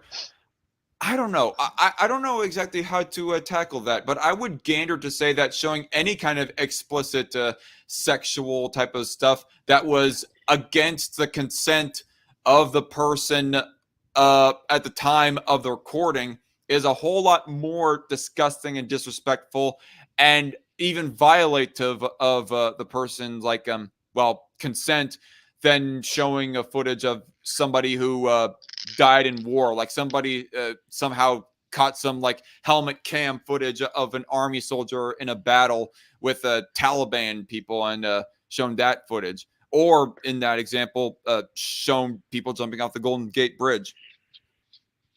That's a whole discussion. Let's move on to this video though, and maybe we may have that discussion afterwards, because I think that is a good jumping off point for that discussion, because I think that is an interesting discussion to have. But I want to finish this video at the very least. And they did it very clearly throughout. She never looked really happy or well throughout the movie to me. Did she look that way to you? No, never. It's a quick scene. Again, it doesn't matter. Quick scene. Okay, what scene are they referring? Okay, I think they're referring to with that scene. They're referring to the finale of the film, where most of a lot of hatred for the film rightfully comes from. Like the big dance. I don't know, but something that I kind of wanted to say in response to this, though. I mean, with the context of everything that we said, plus everything that they said, let me put it this way. Regardless of whether or not it's okay to show footage of people of third parties like getting killed by other people of third parties, like showing like real actual war footage, showing real people dying on the screen. at least in the war footage, that is not the movie director or any people associated with the movie director going out and illegally or immorally killing those people shown in that war footage. Or But in the using example, it against their consent. Sorry, what? Or using it against the consent of like the families or the loved ones of that person. Or Usually that, comes or that possibly. But the thing that I wanted to say though is that but in the case of the analogy of killing puppies, of how that Babylon Bee, they satirize Cuties by saying a movie director that wants to make a movie about how killing puppies is bad, and he's going to do it by killing puppies himself and recording them. In the case of that, though, it is the main first party doing the sick shit in the production of said sick movie. And that's the case of this. I don't care. I don't give a flying fuck of what the intention was. They still did the act. In the case of Maimouna Decor, she did the act by manipulating these kids to dress scantily, dance sexually, and got close-up shots of them doing this shit and put it in the movie. That was again the big issue with this film in general, was that. And I agree, that is the biggest issue, and that is, if you hate the film because of that, that's the correct reason to hate the film. Yes. Obviously because of that. And yeah, no, I agree. And this is regardless of intent, by the way. Alvin, preach. Let's keep going. But she catches one of the kid that was in the crew that she replaced, and what did she do? She comes out of the bathroom and she was throwing up. She's a bit chubby, so there's also the image. Yep. The image. So there's a lot of, it's really commentary on what is really happening. Yep. And saying, yo, you can't show that. You can't show that. See, exactly. You see there? You see there? You are uncomfortable with the truth. You know why they cannot do? Okay. No. Fucking straw man. Nobody is saying that you cannot show a kid puking up or even simulating puking. That's completely different from sexualizing real girls. No criticisms of that. Yeah. No. There was Nobody no one criticized that. The only thing, the one and only thing that people are saying that cannot be shown is the sexualizing of these kids. It practically is the production of child porn, even if it's a softcore variant of it. But even if it's for like a different purpose than selling CP to actual pedophiles, that is the main thing that we're having a problem with here. We do not have a problem with the raw messages in movies and showing the raw scenes as they are, except when it comes to the exploiting and sexualization of underage people. Yeah, I agree. Yeah. And sometimes being uncomfortable is not a bad thing. Yeah. That is not the core of our criticisms. You guys are just completely do not understand us. Well, no one, I don't think they do. I think they saw some reactions on Twitter. But this movie is exposing this. And they're thinking of it in the same way I have with other movies. And like, yeah, but those other movies didn't exploit children. Those other movies didn't have real children do anything. Those also, even with the which we'll get to that a little bit later, actually, which is a very important part that you just mentioned right there. But first, I'm going to read the live chat here. JC Armitage says, hey, did any of my posts before the fashion joke comments show up? Because I'm worried they got shadow banned. No, sorry, JC. It's just I haven't bothered reading much of the live chat because I'm trying to stay on subject here. But I guess to go ahead and get caught up on live chat, Mr. Scott J 87 says your chat has more tism than you if they didn't get your Frozen comments about reviewing Frozen. JC Armitage also says, oh, I'm pretty sure this chat's got more tism regardless of whether or not we understood his point about Frozen 2, and I contribute about 69% of that tism. Mr. Merchant says it will be interesting to hear from the Alba and Preach fan base if they come across this video. Yep. And they can go ahead and think that I am autistic and retarded all they want, just as long as they don't go condoning child sexualization or this movie that does child sexualization, regardless of intent. JC Armitage says, saying child sexualization Saying child sexualization is okay because the plot depicts it as bad is a really shitty argument. That would be as bad as if someone made a movie with a Sound of Freedom style plot, but it also had I Spit on Your Grave style rape scenes in it. Oh my fucking god, I can't believe I just typed that. If I wasn't going to hell already, I sure as hell would be now. Well, I guess we're all being damned, Jay Siri, because we are tackling this very dirty topic at all. Yeah. Jokes aside, though, that very well might have been the most edgiest thing I've ever said here. Sneeko is a clown and a grifter who latches onto anything he thinks will make him money. Yep, as a lot of people are. I've seen people censor the word murder in fear of being demonetized. Okay. Well, yeah, no, that has happened a lot. Yeah. No, that is true. Let's continue though, because this video is. And I saw the post on Twitter. People were just kind of like posting a list of like bad scenes in this movie but they were out of. Oh no, you gotta understand. The exploitation of children was out of context. You gotta understand, guys. It was out of context. There's a reason why we needed a scene where a child was being exploited. Okay, it was to show, but it was bad, guys. The real child being exploited, it's okay. That's essentially what they're trying to say here. Like that's legitimately what they're trying to say. That's yeah. You're not wrong, but they'll give heavier context to why you are not strawmanning them here later. But anyway. Oh yeah. A list of like bad scenes in this movie but they were out of context. Like the one where she takes a picture of her. She doesn't. First off, they don't show you actually her doing that. But the reason why she does that, and the reason why she goes to that length, is because she wants everyone online to know that she. Okay. He said that they don't show that. Okay. Oh, sorry. They don't actually show her like they don't show like the whole thing. They don't actually show her. No, they don't. No, the director. I don't think the director is that deranged. Okay, but still deranged enough to do the rest of the movie, but not that deranged. The fact that they would not actually show footage of the. I can't believe I'm about to say this. The little girl's camera scene, vagina is like fine. We get that. The fact that they did not unironically actually shoot CP in that kind of way and like shown it in that one aspect, fine. But that isn't for me, anyways. That's not the evidence that I is seen and shown as to why that Cuties is bad. There's still like dozens more as to how that this movie is shit. It's also the fact that, again, why was it needed? Like, you could have done that type of scene, her trying to prove herself, through other means that aren't nearly as, not like that. It's just a really like, oh, look, guys. It's not like the rest of the movie. It's not as bad when it came to how it was filmed, but it's still like, just kind of like, oh, we're really trying to shock you. I'm like, okay.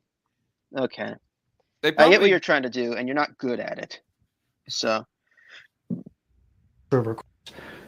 She doesn't. First off, they don't show you actually her doing that. But the reason why she does that, and the reason why she. Okay, and fair point. All the anti-Cuties people like taking that one itty bitty part right there out of context is fair criticism, I guess. Well, it's not really out of context. It's saying that it was showing it all when it wasn't. It's less out of context and more. What's else in the comments? Huh? No.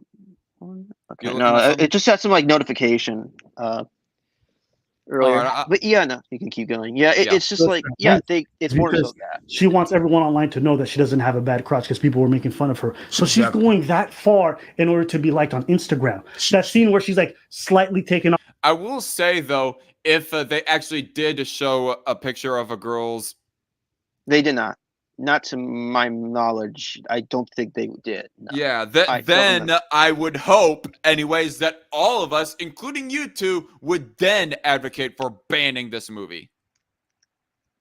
Off her jacket in order to get the phone from her uncle. It's showing you how far she thinks she has to go sexually in order to get a phone because she's so obsessed with being admired. And at no point But honestly, you know what other videos exist out there? And according to my video right here, by the way, people, linked down in the description box after I go off air here.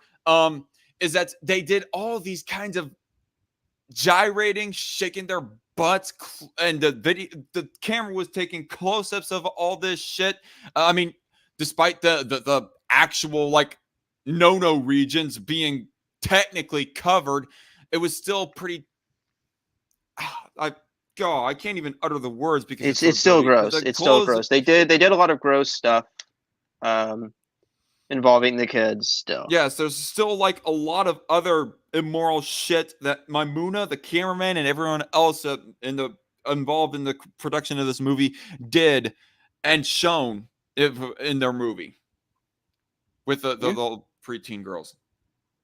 Do I think, oh, this is great? You're sitting there being like, this is a terrible story. It's tragic. The worst part for me about the poster is that they use the outfits which revolve. Get that shit off my screen. Around the scene when the girl has like her moment of catharsis where she realized what she's doing. I think those were actually slightly different outfits from the one that we saw a maybe I don't know. I'm not gonna notice the differences of those kinds of outfits for obvious reasons.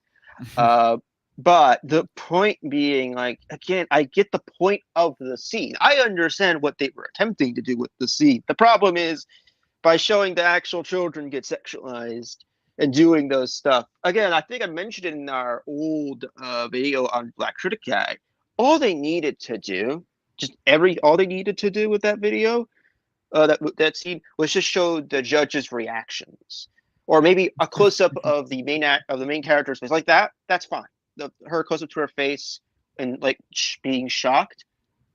Yeah, fine. It gets the point across. You understand what the scene is. Most people know about these kinds of stuff with the dance, the weird beauty pageants. I think most people are familiar with like Honey Boo Boo and Dance Moms and all that. And generally speaking, that was such a big thing. Who wouldn't? You know what's a movie that I recently rewatched for the first time in years? Is Joseph, King of Dreams. You know how the story of Joseph, the biblical story of Joseph, there's like one of the wives of one of the upper class Egyptians who is flirting on Joseph, and then Joseph denies her any sex, and then she goes framing him for rape later. The only thing that is wrong with that movie and that scene, in my opinion, is the fact that they weren't like explicit enough vocally with their words to say that, oh, there was a rape that happened here. But isn't that a kids movie? too? I guess they can't even utter the word rape. But more importantly, I don't think most kid films, not even back then or even older films, would ever mention the term rape. But more importantly, what I wanted to mention right there is that they did not need to show the rape actually taking place. Well, okay. I mean, she wasn't. Never mind. Never mind. It's not an equivalent example. Well, also, I just noticed because it's not even a rape that happened in the story anyway. So it was a woman falsely accused. A was a woman falsely accusing a person of rape. Because I haven't seen Joseph, the Joseph movie you're talking about. B. Yeah, never mind. It was a Joseph, cartoon. King of Dreams. It was the prequel to Prince of Egypt. I'm aware of it. I know what it is. I've never seen it, but I know what it is. Oh. I don't think A, was a cartoon. B, there were no like children actors in it, if my memory serves. So yeah. Okay. There weren't any kids in the roles, so it kind of fits out the criteria. Again, but that's a thing that people have is being falsely accused of stuff, regardless of like any gender or anything. Yeah, never mind my example. It was a bad example. It was a terrible example. Pretty much explained why it was a terrible example on my part, so we're just going to continue. Dismiss my example. I'm sorry, y'all. Doing is wrong, and she decides she doesn't want to do this kind of dance anymore, and she goes back home and she chooses a life of more modesty instead of that. So to use her in that outfit right before the climax seems so counterintuitive because it's not a representation of the movie. The thing that happened is that people have to understand there's a lot of scenes in the movie that are uncomfortable, and sometimes you have stop it. Stop saying that. It's not discomfort itself that people are having a problem with. In fact, you know what? Fuck our feelings. Fuck our feelings. It's not our feelings as to why that we are against this movie. It's the fact that those preteens were freaking sexualized. It is for their sake, honestly. Even if they might not know it, even if they are like being gaslit by all the adults in their lives to say, oh, it was okay of what you did for the production of Cuties, blah, blah, blah, blah, blah. It is for their sakes why that we are speaking out against this shit. And the fact that this movie exists still, even in other parts of the world, that just puts forth the precedent for the continuing sexualization of kids in a sort of way. And honestly, I know that people are going to say, but what about dance moms and beauty pageants? You know what? Fuck that. Actually, no. Sorry, not fuck that. You're right. That's wrong too, because the fact that those exist as well, equally speaking, also sets forth the precedent and the perpetuation of more child sexualization. Yeah. Again, because our feelings. Oh, I am so uncomfortable. It's just morally wrong. Like, I think that's my sense. Preach. Fuck out of here. I think also the other problem, going back to it, that this is not just a Cuties thing. I'm shocked that this isn't just a cute. This thing has been happening. There was another. This was an American film, I think, called. Ever heard of Blame? No, you've never heard of Blame It on Rio. No one's heard of that. It was the last film directed by the guy who did Singing in the Rain. In that movie, there's a character who was 17, who was played by a 17-year-old and is nude. That movie has not been released for a while because of that, I think. But that's an example of this kind of thing has been happening. It's not just because, oh, I don't feel comfortable. No, it's because it's wrong. It's just plain wrong. I think that was kind of like weird exploitive content. Whether it's Blame It on Rio with its showing a nude minor and having doing creepy things with Michael Caine, or Cuties. They're both bad. Whoa. Michael Caine was involved in the production he was in that movie. Of this? Yeah, what? Blame It on Rio. Yeah. Yeah. They never. I don't think he never had sex with the 17-year-old, but yeah, he was in that movie along with some Demi Moore. He just sat by and there was some stupid thing. Naked it's the 17-year-old. Some stupid thing. Same thing that happened with this movie. Apparently, some contracts. Yeah, and again, that's just Hollywood in general. They're all kind of weirdos and creeps.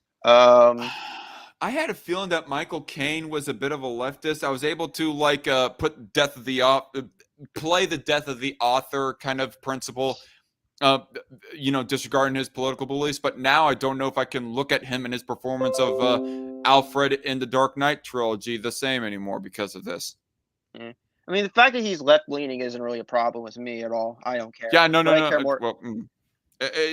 That's what I'm saying, is that is not a problem with me as far as looking at him as an actor. But if he was involved in the production of a movie that shows a 17-year-old naked, I don't know how I feel about that. Yeah, it's a movie. Yeah, I watched it. It was bad. I didn't even realize that was in the film, at all, until I mentioned it to one of my friends, and he was like, "Oh yeah, that movie," and then I'm like, "Oh." The rest of the film is not good at all, mind you. This is just plain bad. Cuties is a product of, we got to show everything. Blame It on Rio is just a bad from square one. It's just a bad idea, bad execution. This is potentially bad morals. It's hilarious comedy about an old man sleeping with his best friend's daughter. What? Yeah. Oh, he's also cheating on his wife too. So, and it's also a comedy.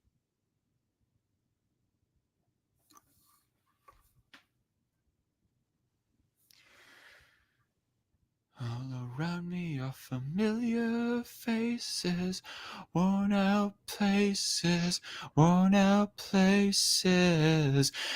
and early for the daily races, going nowhere, and I find it kind of funny, I find it kind of sad, the dreams in which I'm dying are the best I ever had! We're just going to continue before I freak out even more. Yeah. Have to be. That's what we call a critique of. In order to critique something or to make a commentary of something, I have to put it in your face and show you what I'm critiquing, or else what am I critiquing?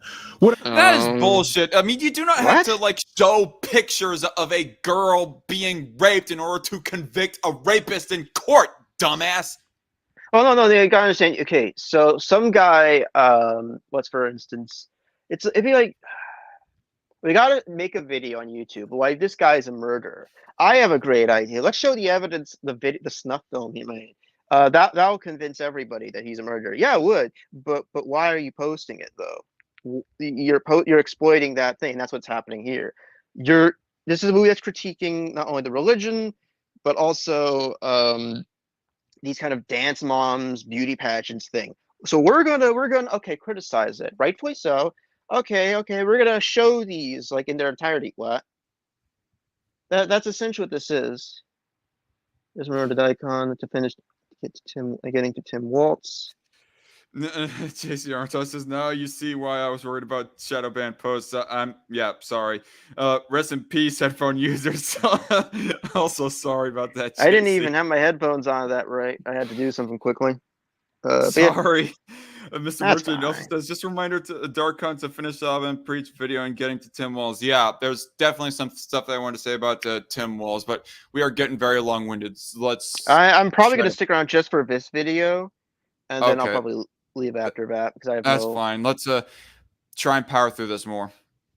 What am I showing you? I can't show you the example if I don't have the example itself. Right. It's hard to give people an idea of how bad the cartel war is if I don't show you Pablo Escobar cutting the dude's head off. If I don't show you What? Why would you? That's all. That's been a huge. Okay, this has been a huge. Again, familiar with these kinds of. There has been a huge wave, and rightfully so, of people criticizing those like showing gore videos. I mean, the Plague Moth, for instance, is a good example of a YouTuber that's been criticized heavily for exploiting and making fun of the points and doing this kind of like showing, even having uncensored gore reaction videos. Oh, but also he said at the end they're bad, so it's okay that he did it. Like, no, you don't need to show. Most people know that cartel beheadings exist. Most general people, unless you're not in the cartel, unless you're in the cartel themselves, hate that. Think it's wrong. Apparently, according to Abba, the only fucking way to effectively get through the message that beheading people is wrong is to show X-rated movies of real life beheading footage to people. You gotta show the ISIS.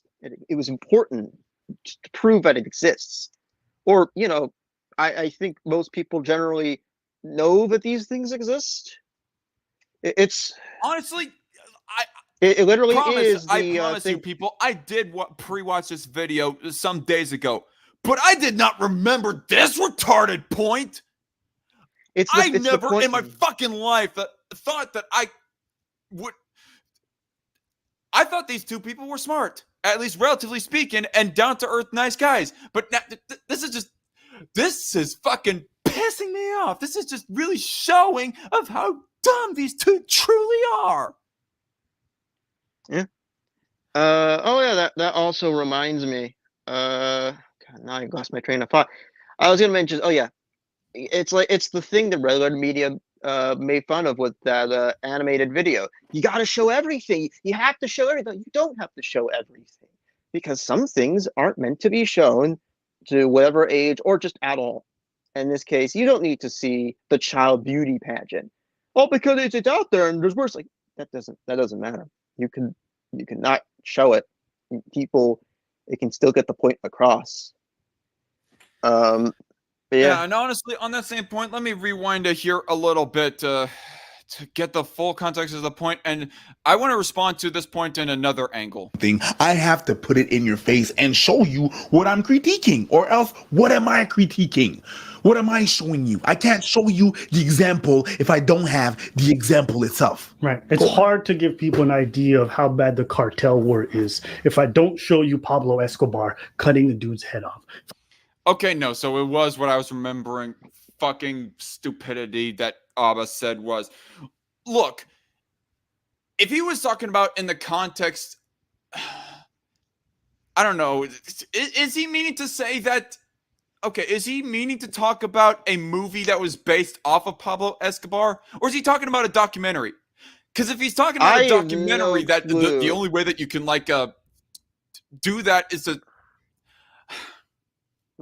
Generally speaking, most documentaries don't do that unless they're like buried in the sand or the bridge. They don't tend to show the stuff, and those ones are generally just exploitive. I would have said Faces of Death, but I think like if memory serves, 80 to the entire movie was fake anyway, so it doesn't matter. And that wasn't like that wasn't like real like child stuff. It was like or anything horrible. It was just like essentially death. Like Faces. Do you know what Faces of Death is? No. Faces of Death was a shockumentary that's like a lot of fake special effects involving like accidents and executions and all that. It's not, none of it is real. It's all like fake. But the point being that like that's a whole other story. But the point being is like with those documentaries, they usually don't show that kind of stuff. Unless you're again like a Mondo documentary or the documentary I mentioned prior. It's like you don't, and then you have people online, and generally, I don't, unless you're like a plague them off type of person with no morals, you don't show like an actual execution or like at all. Or if it is just like a blurred out, completely blurred out image. There is I don't know, maybe I should address the slight possibility that what they're meaning to say is that they're talking about like an R-rated movie, talking about how Pablo Escobar is such a terrible person, and they're talking about a simulated beheading of somebody by an actor playing as Pablo Escobar. Yeah. I mean, I guess that there's that possibility. Even then, I still think you could like make a PG-13 or even PG documentary talking about the terribleness of Pablo Escobar without showing the mass death. Like Tiananmen Square documentaries don't have to show the death of like all the dozens of. I mean, sure, yeah, Tiananmen Square the documentaries, they show like footage of the bodies after they were dead, usually speaking, but they don't need to. Even if we're like talking about simulating death, they don't need to like show a constant death of every single, like, I don't know, Chinese protester out of that moment getting executed by Chinese soldiers and whatnot. I don't know. It's just, this is getting like rather sloppy right here, because if he is talking about simulating a beheading for an R-rated movie, of an actor of Pablo Escobar simulating a beheading, well then the point is not one-to-one, because with Cuties, you're not just simulating the sexualization of preteens, you're actually doing the sexualization of preteens by having them dress scantily and dance sexually and all that shit. I mean, it's not like they were CG animated or 2D animated girls that were designed in a certain way and animated to dance in a certain way. No, we're talking about real life girls here. So it's not a one-to-one equivalent if you're talking about simulating a beheading versus what Mamuna Decor did for Cuties. But if he is talking about, oh, I need to show this real life footage of Pablo Escobar beheading somebody in order to get the point across that Pablo Escobar is a actual, like, a terrible person, well, then that makes the point even more retarded, what Abba just said there.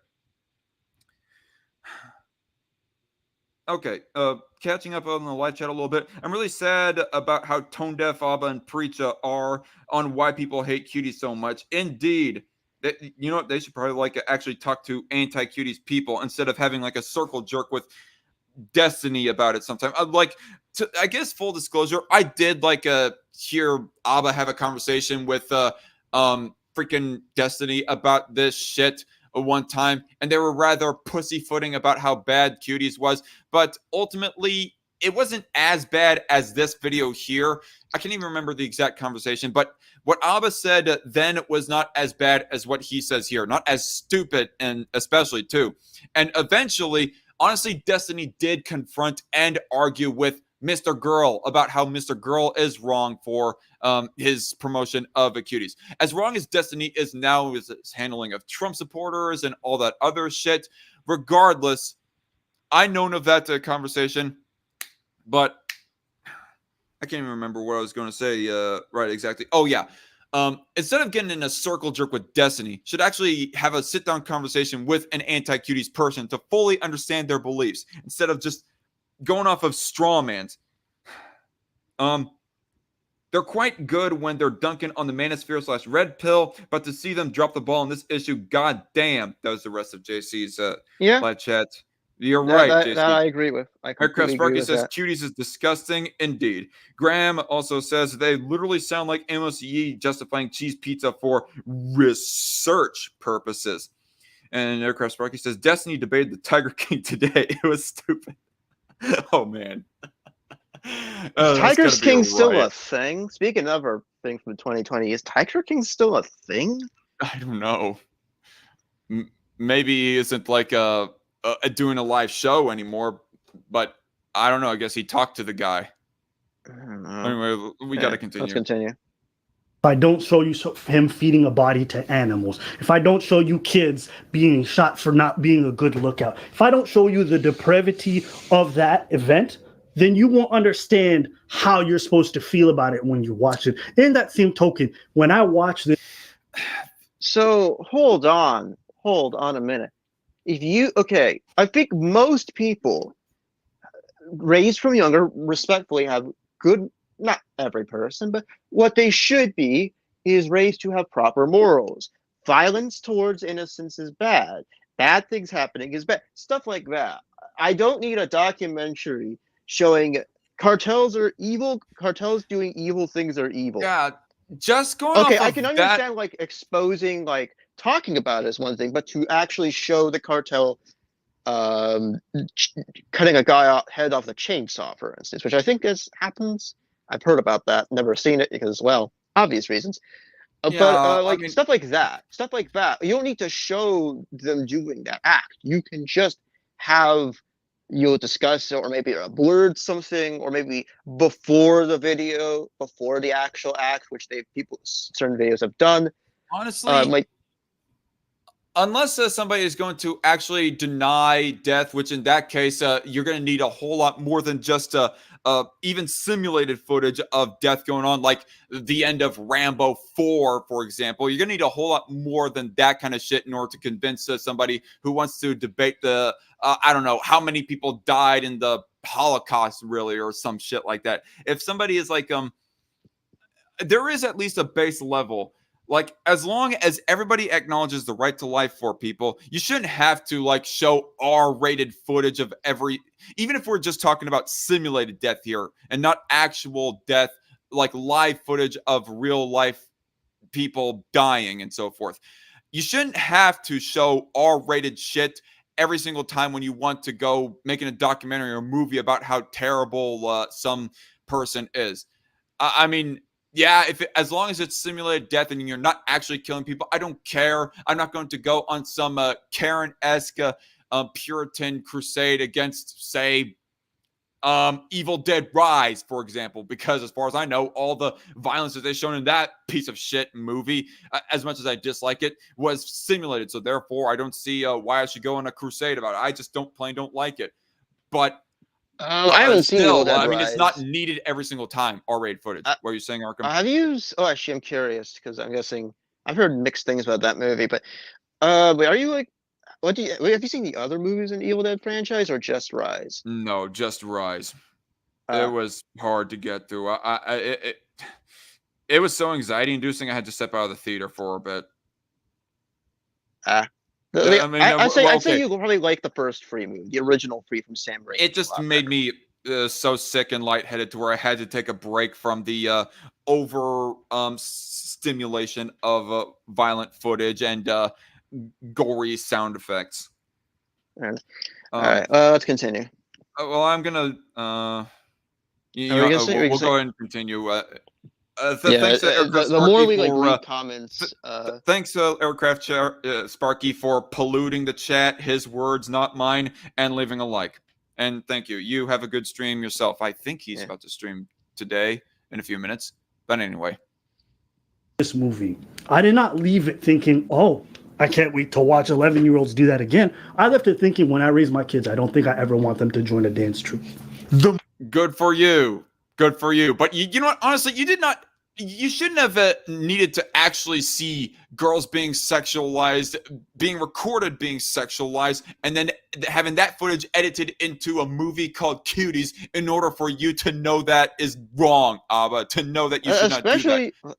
Especially since they've already said, oh, they've known this experience, they've done this before, so they know. Yeah, you know what? Why would you guys need to? If you already understand, this is already repeating basic information that you're already familiar with. I'm guessing they're referring mainly also to people who don't know the extent. Which in that case, the only people that I know who still do beauty pageants are like weirdos or like weirdo moms with no morals.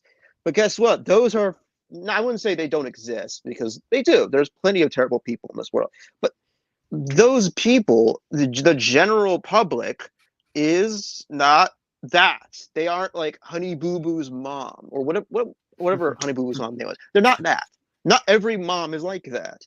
They don't need to be like, again, that's fine if they wanted to reflect, like, this was how it was. But again, trying to end up doing the same, being just as exploitive as the thing they're criticizing is my big issue here, and why I generally hated it. Because it's like, it's a self-defeating movie. It completely defeats its own point of existence. Not the message itself, but more so the point of the film, which is to demonstrate this is bad, to show the story of a girl who was led straight to this bad crowd because of her own family life. That story too has also been replicated before in other films. They didn't need to be like this. So yeah, let's continue. I mean, even if, say for example, Abba and Preach did not have their own personal experience with dancing, which that should show that they individually did not need to see Cuties in order to get the message in the first place. But putting that aside, pretend that they did not have their own personal experience as far as the dancing goes and how risque and predatory even that some of the adults coaching those underage dancers could be. Putting that aside, they did not have to see specifically Cuties. I mean, you mentioned the movies before, like Hard Candy, for example, Arkham, that go tackling the issue of children being sexualized, but without children actually being sexualized in the production of the movie. There's also a No Child Like Mine, which does not have like anything related to that kind of content, and yet still doesn't. I wouldn't recommend that movie to you because that film is very hard to watch. I don't even recommend. It's a movie that it is an excellent film, but it's a movie I never want to watch again. Oh yeah, but kind of like The Northman. It's like a movie that is well made, but it's still so mean spirited and pretty depressing that you can also only watch it will once. just make you angry because because the whole thing was based on a true story, that movie. That did happen to that girl, and there's a credits at the end of, there's a title, there's a little end credits like text that just will guarantee you will ruin your day if you know what happens in the film and realize it's true in that text. It's a very effective film in that regard. It's like, you really get that sense. I don't want to like get into it because A, I don't want to drag it too long, and B, I just don't want to get into that. Yeah, but so that's a kind of but it's demonstrating that there. point. Hard Candy and No Child of Mine are good examples. Yeah. And so to lighten up the mood just a little bit, Aircraft Sparky says, oh, also speaking of polluting, DarkCon farts in elevators just to blame it on fat kids. Sure, I wouldn't be surprised if you did. Anyways. Thanks for the crude jokes there, Sparky. Movie is not the problem. The problem is wait. all the things that... To watch 11-year-olds do that again, I left it thinking, when I raise my kids, I don't think I ever want them to join a dance troupe. The movie is not the problem.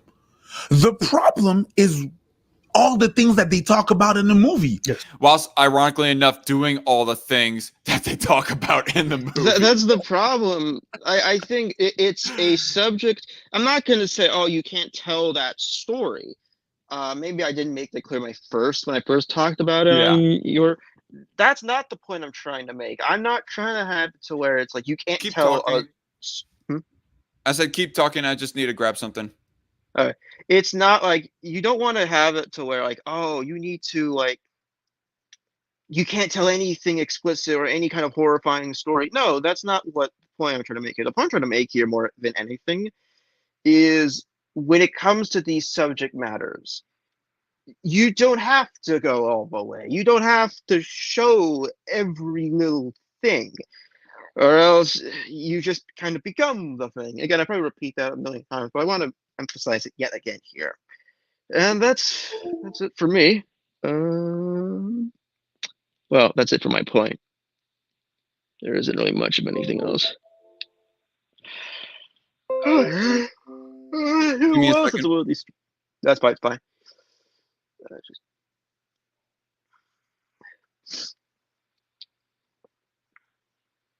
I'm back. Yeah, I just kind of simplify my point a little. And one is, I don't want to seem like I'm being like a heard you. I Puritan. like unplugged my earbuds from my screen so that I could like hear you talk a little bit. I just needed to get my charging cord for my phone here because I use my phone whenever I'm presenting the screen right here to keep a watchful eye on the live chat. Because unfortunately, I'm not before you working with continue. dual screens. I need to like get myself a second computer monitor in order for me to more efficiently stream. I'm shocked, first of all, that you even remembered the film I mentioned way back in 2020, Hard Candy. Well, I'm shocked. I have that the bit of you like mentioning Hard Candy edited in my highlight clip of that live stream, and I listened to that still like I've listened to that quite a few times. I don't know when I've last listened to it, but I've listened to it back to it quite a few times. Okay, that's fair enough. Just for some good old catharsis. Yeah. Anyway, let's continue. The girl wanting to be accepted, the girls in the social media wanting to be liked. There's all these problems. There's a lot of times in this movie that just girls not being the cool person or people not being the cool person and wanted to identify with the cool crowd and doing almost anything they can, and it's kids, and it happened. The problem is not in the movie. The problem is in actual reality, and it's depicting that. You know what also is reality? Those girls exist. Those girls were dressed in a certain way. Those girls were directed to dance in a certain way. Those girls were recorded by Mamuna Decor and her film crew. And those girls had that footage of them dressing scantily, dancing sexually, and edited into Cuties for the whole world to see their scantily clad asses. You want to talk about reality, preach? That's reality. They are, ironically and quite frankly, hypocritically enough, doing the reality that you are condemning right there. I think the other problem, more so than anything, is like, again, besides me repeating the same points about what everybody knows. Okay, that's fine. The issue comes into it. Have they even acknowledged that fact, like that the children are being exploited, or maybe I just didn't hear it because I've not heard that. Let's play it some more, and we'll get more into that. I'm curious because they're not acknowledging it. Yeah, they're not acknowledging it yet, but let's more time here. Oh no, I see what the problem is. You know what the problem is and why people were mad? Because in Hollywood, whenever they want to depict a 16-year-old or 15 or 13-year-old, they have 30-year-old playing them. Whenever you see American Pie, all these kids are supposed to be not even in college. They're supposed to be in high school. But honestly, that is the ethical way of trying to portray this. I mean, whatever, preach. If you want to get technical, that using adults to play as kids makes the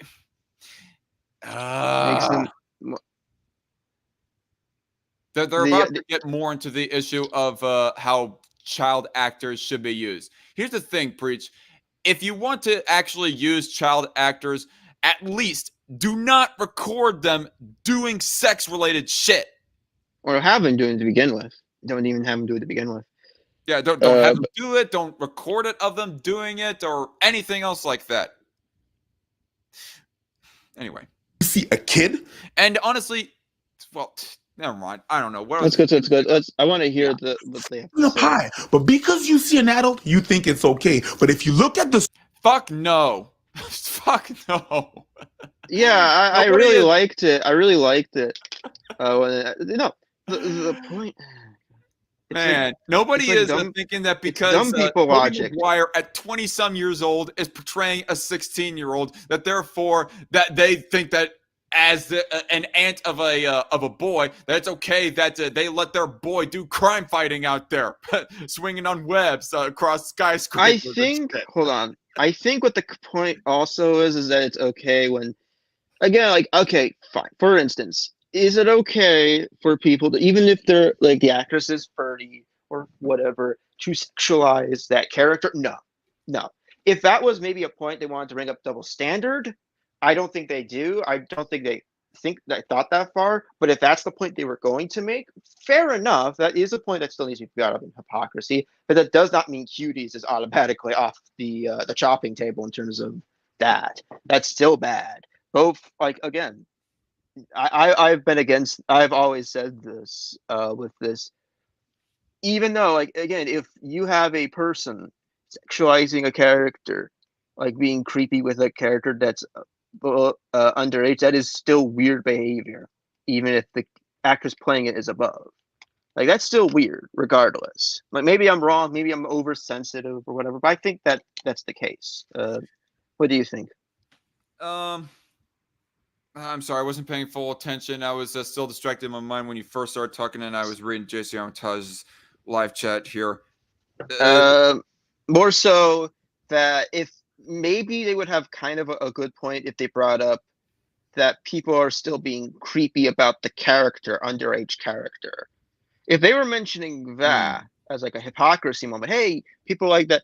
Okay, I wouldn't make Cuties good, but at least that would be like, that's a good point to bring up. Maybe that's what they're trying to bring up. They're doing it badly, but maybe that's what they're trying to communicate. But even then, it's really don't think that.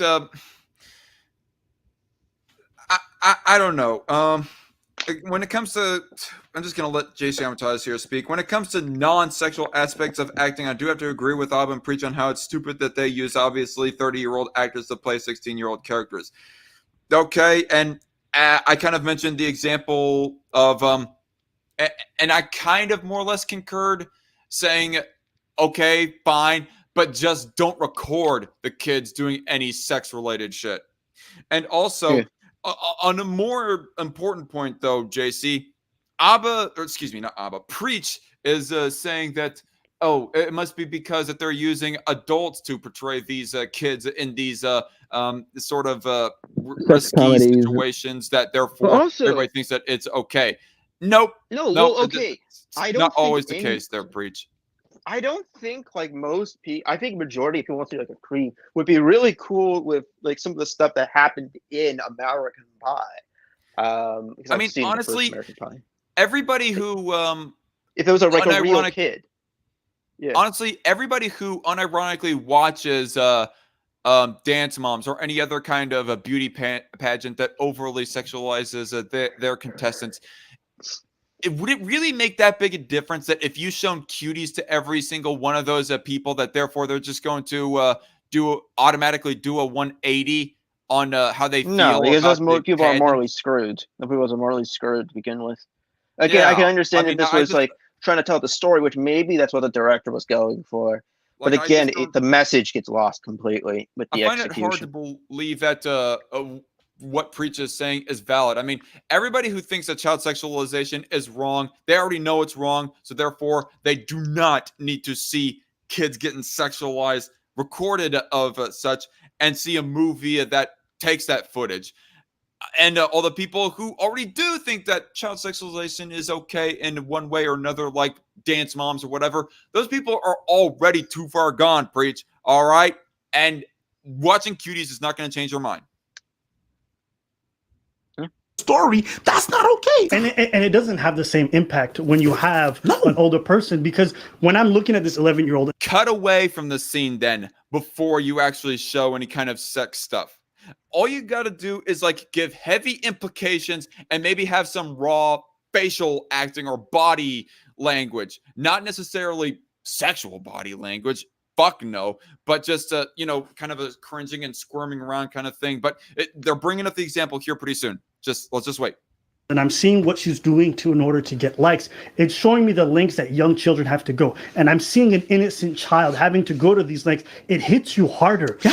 I remember watching Beasts of No Nation. You know what? I think they can. Okay, here it is. Here it is. But before we get on with that, honestly, they can show all that stuff as far as the girl actresses and cuties go without having to include all these sexual dancing. I mean, do they really have to include that? Could they just cut out all the sexual dancing in order to get the movie across still? But anyway. Well, according to the filmmaker, they have to show everything. I guess. They can understand everything. But anyway. No, let's continue.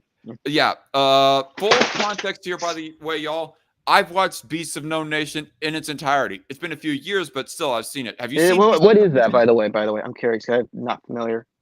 You're not familiar What's with that? Beasts of No Nation? I've heard the name, but I don't know what it's about. It's a movie about this one young boy. I can't remember the kid's name. Maybe I should look it up. But the main character, he is his family ends up getting killed, and he ends up getting dragged in a war by some Beasts of No Nation. He get dragged into a war by a warlord played by Idris Elba and Agu. That's the name of the main character. Abraham Atta was the name of the actor for Agu, but it's a story about a boy named Agu who gets his family killed in the midst of a war. Then he gets dragged into the war, conscripted as a soldier, and trained and ordered around by Idris Elba character. And there's a later point that is kind of sexual, but let's get into it. We'll cross that bridge when we come to it as to how that it's not as bad as Cuties. And there's a scene where Idris Elba takes one of the child soldiers and says, "Come to my room." And basically, he's going to get one of the child soldiers that he just used to massacre a village to basically give him some top. And you know what the difference is right there, Abba? They probably don't show it. Yes. Well, Arkham, you spoiled it. No. Anyway. I'm just guessing because of how you're setting up. It's very easy to figure that out. Okay, Also, yeah, you're right. But also, because that is the difference, though. To say it's great, though. Sorry, what? Also, because I heard nothing about this movie before you mentioned it, so. Yeah, but I guess to say it straight, the difference here, Abba, is that the scene cuts away from that clip before they show anything, before they show Agu giving a BJ to the Idris Elba character. They don't record Abraham Atta doing the shit with Idris Elba. No, they cut away right before showing that. They cut away to the next clip being Agu walking out of the room looking all traumatized in the face and everything. Like, he is like a really good actor. Abraham Atta really is. Like, you just have to see it yourself to believe it. But the guy is like really spectacular. How he delivers such a raw performance, and he shows it in the face as he walks out of that room all traumatized and goes being comforted by his one battle buddy next to him right there on the stairs waiting outside of the room. We don't need to see anything, but it's heavily implied to us damn well enough by some phenomenal acting and Idris Elba as his characters are like, "I love you, Agu. Come here." Cut away. That's all that was needed. The difference is that they, again, extra emphasis. Your analogy here, your comparison here is not valid, Abba, purely because of the fact that Beasts of No Nation cut away from that scene before they could show anything, before they could actually show any kind of child BJs given. Whereas this, Cuties, they actually have the girls dress scantily, dress sexually. I keep on saying this repeated times, I know. And they record them doing it. And keep that in the movie. Not comparable. Capiche? And you know what? This was actually the example that this is the biggest reason why we're here right now, is because this was the example that I was going to bring in my response video to Khadija when it comes to Cuties. Because honestly, she goes, I was going to use Beasts of No Nation as a good example as to how you do not need to sexualize kids in order to get through the message that, oh, sexualizing kids is not good, and this is the bad effects of it, and so on and so forth. And Abba and Preach here, they take the example, the very example that I was going to use, but they twist it and contort it so much in such a fallacious way that it disgusts me. You did not understand Beasts of No Nation, and you do not understand the ire that all of us anti-cuties have, you dimwit. And to think I thought you were smart at one time. The scene is slowly built up. You don't see anything explicitly, but you understand. Exactly, dipshit! Exactly! Understand what he's going to do to that child. But if it hadn't been a child, the scene would have had no impact. Absolutely. And so, okay, sure, yeah. The kid was there, and he gave a phenomenal performance. Perfect. That was all that was needed. When people say you can't use a kid in that kind of context, you have to understand, one, the kid is acting. Two, nothing is... The kid is acting, yeah, but he's not actually giving Idris Elba a BJ. He's not doing the thing that... he's not doing the thing that the movie is condemning. Thing. Yeah. In Cuties, the kids are being manipulated to do the very thing that the movie is supposedly condemning, that being all this sexual dancing and shit. A little bit of a live chat here. JC Armitage says, off topic, I haven't seen Beasts of No Nation, but I can't agree about Idris Elba being a great actor, or at the very least a voice actor, after having played Cyberpunk 2077 DLC Phantom Liberty. All right, well, I wasn't even talking about Idris Elba. I mean, Idris Elba was a good actor in that movie too, but I was mainly talking about Abraham Adda, the actor for Agu, the actual main protagonist of that movie. But yeah. How many minutes do we have left? Huh? How many more minutes do we have left? About 4.5. Let's continue. That's fine. Explicitly shown for the most part. And three, if you don't have a child there, the scene is meaningless.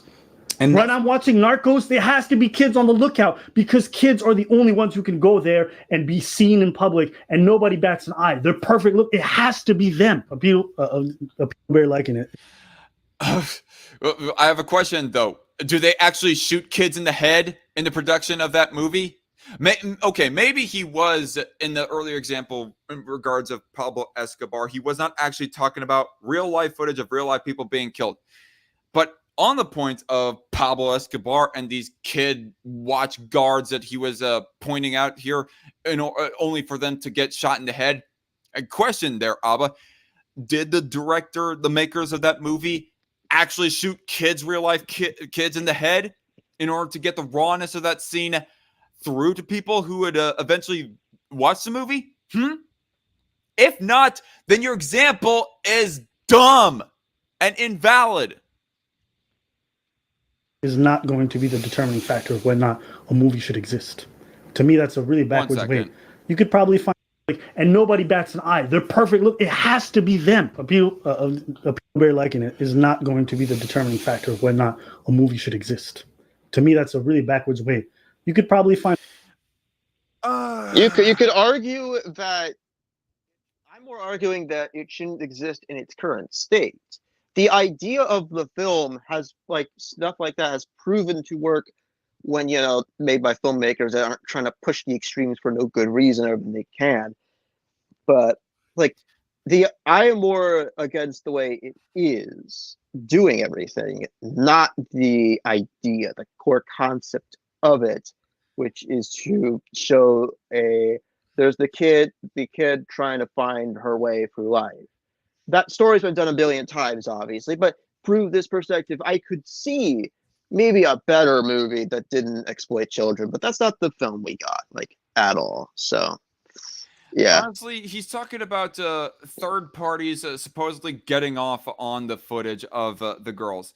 I mean, and he's saying that, oh, that's not a valid reason to say that a movie is immoral. I mean, if you want to go off on a limb, some extremely sick pervert could take like images of Jake Lloyd when he was acting as little Anakin Skywalker in episode 1 of Star Wars. You know, are we going to say that episode 1 of Star Wars should be banned or whatever? Well, No. obviously not. No shit. But you know why? Because because it's not like that they were doing anything that was ending up sexualizing freaking Jake Lloyd. They did not even show him shirtless, let alone did they show him in like a banana hammock or something like that. So, but the difference is, be it intentionally or not, and I know that a lot of people go saying as to how that Cuties is going to end up being pedo bait. It's going to perpetuate maybe even more pedo bait for pedophiles to get off on. And it's not necessarily third-party people that are using the movie in like sick ways necessarily. I mean, yeah, that is part of the reason as to why that everybody says that Cuties is bad, and any other movie that is exactly like it in the future that might be made. But it's not even just that. It's because of the fact that Maimouna Decor, for better or for worse, ended up doing the thing that the movie is supposedly condemning. It's almost like if somebody was to commit manslaughter. I mean, drunken DUI manslaughter or something because they got into the car drunk, you know. I mean, it's still wrong, regardless of what their intentions were. Violent criminals who are going to like violent movies, Scarface, Mafia, whatever. Does that mean that we should get rid of those movies because you think it appeals to them? You know, to me, it's not equivalent. Not equivalent. They were not actually killing people in the production of those movies, only simulating it. Good. It's not a good train of thought. I understand we want to protect children, and I think that is a very important conversation to have. But you don't create a better society for children by killing the importance of context. The amount of people who reply to this story or to this movie or critique the scenes without the context, to me, did something that was so disingenuous. The context does not outweigh the literal thing that Maimouna and her crew did. And rash. You're setting up a society where we don't look at the full story before we react to things. Do you want to raise your kid in that? We already see how bad that's doing when it comes to news cycle, when it comes obviously there were some people that like jumped the gun. They went off of just purely the poster and gone saying that the movie like purely is a movie meant to actually unironically promote the sexualization of kids. And honestly, full disclosure, when I first saw the poster for that movie, I thought the movie was a movie that was trying to promote the sexualization of kids. That was the outward, explicit intention of the people behind it. Come to find out behind the scenes that it wasn't the intention. They were actually supposedly, anyways, making a movie that was against the sexualization of children. It's like, questionable as to whether or not that's bullshit, but whatever. Regardless, they still ended up doing the thing that they supposedly are condemning. It is exactly like somebody who says, I think that driving drunk is wrong, but they end up doing it anyway, and they end up hurting people in the process of doing that. Well, no, don't you understand? They did that to prove that why it's bad. You understand? They killed an innocent old lady just to prove that. You know, it really emphasizes the point. You gotta understand. Drunk driving is bad, kids. Here, watch me get in the car to show you. Oh, come on, it is important. All right, so let's continue. Or close done with this. Politics when it comes to so many things. We're killing context every single day. And even if it's for a good cause, it's still a very dangerous, slippery slope to go down. To all the YouTubers who made all these reviews of this movie without watching it in full, your job as a commentary channel is to actually do the work that your audience won't. So to me, it's very lazy on your part. I don't even know if there was like a much remaining that needed to be responded to. We're gonna at least fast forward it because I know of how that these guys that they want to like freak out about context, especially when it comes to you did not see the entirety of the movie. For you to just sit So I'm just going to speed it up for us to power through it. Sorry, what did you say, Arkham? I did not hear. I think I'm noticing a lot of repeating now, but you can go through if you want. Yeah. There, YouTubers actually like and who do good content. We're so lazy with the response to this movie. Now, I'm not here to try to have an edgy opinion. No. I was ready to hate it. Yeah, I was. Some people were rather lazy, but that does not mean that the underlying intent of theirs was wrong. It doesn't mean that. Okay, the method that they took might have been shady, but their end conclusion wasn't wrong. I was like, Especially oh, yeah, since someone who has seen the movie. So yeah. Mm-hmm. Yeah, watch let's do it? You want me to watch it? I'll watch it. it. A slam dunk, and then I watch it. I'm like, but I can't lie to you guys. I can't sit here and not tell you what I'm actually thinking when I'm watching. I'm like, even though I don't like this movie. Really, you're going to let the supposedly intended message of Maimouna Decor and the movie really outweigh you what you saw with your own damn eyes? Fucking stupid. This is clearly not what you guys are claiming it is. I think it's I thought it was a good movie. Yeah. I'm gonna tell you like that because it depicts reality. It's an 11-year cringe. Well, it depicts reality, guys. It's okay. Thought it was a good movie. Preach. It depicted reality. I hope to God that you especially, but even Abba too, wake the fuck up before you get thrown in the slammer for some kind of related child porn kind of conviction. I was gonna more say like, I hope they realize that what they're saying is dumb. I don't put those kind of accusations on them personally because, well, it's I more might so be just a little bit hyperbolic, but that was just so cringe. It was just a borderline Mr. Girl type of bullshit. Well, no, Mr. Girl was he thought they were hot. Yeah, no. Mr. Girl was obviously worse, but just. Anyway. No. And they look 11, and that's cringy. On the point that by using young children in order to do these roles, they are inherently doing that which they are trying.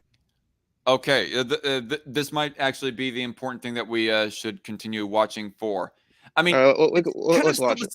It's kind of still the same points that they made with Beasts of No Nation, I thought, but maybe there's something more. Trying to argue against, I would say this. One can be for a peaceful world and still understand that sometimes war is necessary. In that same token, these young girls participate in a project which they felt really told a story that fought. You know what though? That does not mean that you kill innocent people, or at least that's not your intended target anyways. You only kill the soldiers who are like being malicious actors. How is that equivalent to this? It's not like that, oh, these child actresses, they are found to be doing wrong or immoral stuff themselves, so therefore we should like manipulate them to do the very immoral thing that they were doing a bit earlier in their life or some shit. This is not equivalent, Abba. Against something that they have to deal with every day. And sometimes portraying that may be the best way to visually show everyone that this is wrong. I think this movie, at the very bare fucking least, they could have like animated it or some shit. Like, take for example, like, you know roughly about the Powerpuff Girls reboot, right, Arkham? I know of its existence, and I know about some of the stuff in it, yeah. I guess there is like a one particular part of where that. Oh yeah, I know what you're talking about. I know what you're talking about. Bubbles or whoever the blue one is. Two of the girls and the panda from We Bare Bears were twerking. Yes. Yeah. Pretty sick. No one liked that, by the way. Nobody liked that. Nobody liked it, obviously, for obvious reasons. But at least people were not as much up in arms to call that as immoral. I mean, there might be some disgusting intentions behind the people that were like animating that scene, possibly. And excuse me, it's still like playing with fire if you do this at all. But at least if Maimouna Decor was to make a 2D or even CGI animated film that goes portraying young girls doing all this shit, it would not be as criminal or immoral or exploitative of young girls. Yeah, they were like, you know, a voice actress who an adult voice actress or something. Yeah, no. What else? JC Armitage says, not gonna lie, I wouldn't be shocked if Cuties, along with those child beauty pageant shows, do have pedo fan bases. Probably. Mr. Merchant says, actually, yeah, to have a peaceful world, you shouldn't have war. Well, ultimately, that is the thing, Mr. Merchant. I mean, I guess he's like talking about defensive wars. Abba is. Yeah. To be fair to him, but ultimately, yeah, in order to have a peaceful war, you just have to have everybody say full stop, no more war, no more murdering, no more things happening to innocent civilians that makes people want to, and legitimately so, go to war with those particular people. Movie does a better job of displaying why these things are bad than saying, oh, this is exploitation. And I think you cannot really showcase just how bad it is and to what degree these young ladies go through it without having young ladies actually playing those roles. I know you'd like to So exploit and sexualize them. Fuck off, Baba. Rewind it a bit. and I think you cannot really showcase just how bad it is and to what degree these young ladies go through it without having young ladies actually playing those roles. I know you'd like to believe that older have them play those roles, but do not actually have them do the sexual shit. How many times? You know what? I need to have a live stream with an unironic Cuties defender. I probably I wouldn't say that, because it would platform them, and most importantly, you're going to get the same responses that these guys have, which is deflecting. I don't know. I don't think it's worth it. Maybe not, but honestly, if I was to end up interviewing Ivan Preach, that would be like a boost in my audience. I mean, sure, I'd get a whole lot of haters at the same time, but at least maybe there's still a bit of a string of reasoning with Abba and Preach, and possibility of reasoning with them on how and why this is all wrong. Anyway. actors can do it, but just like in Beasts of No Nation, you really have to have young kids who look like they have full of innocence doing these actions to realize how bad it was. It's dumb. I understand people didn't want to watch it because what they'd seen before was so polarizing and looked so bad that you probably didn't want to give this movie a chance or to even look into it. But I can't understand. But I can't judge it if I didn't watch it. Fair. That's it. I probably just wouldn't have commented on the movie personally. Let's have that discussion about the over-sexualization of young children. Let's have that conversation. It's worth having.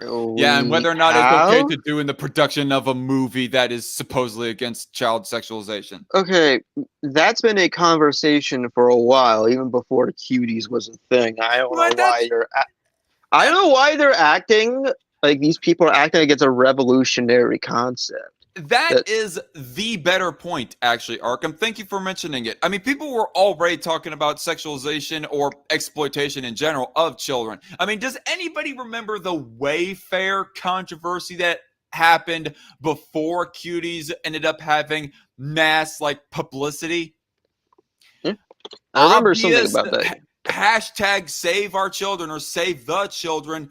Hashtags with all these posts talking about how, child trafficking is going on with this shit. I mean, even if you think that Wayfair is a hoax, that did not really happen, you still cannot deny that the conversation about child exploitation and sexualization was still happening. You cannot deny that it was still happening.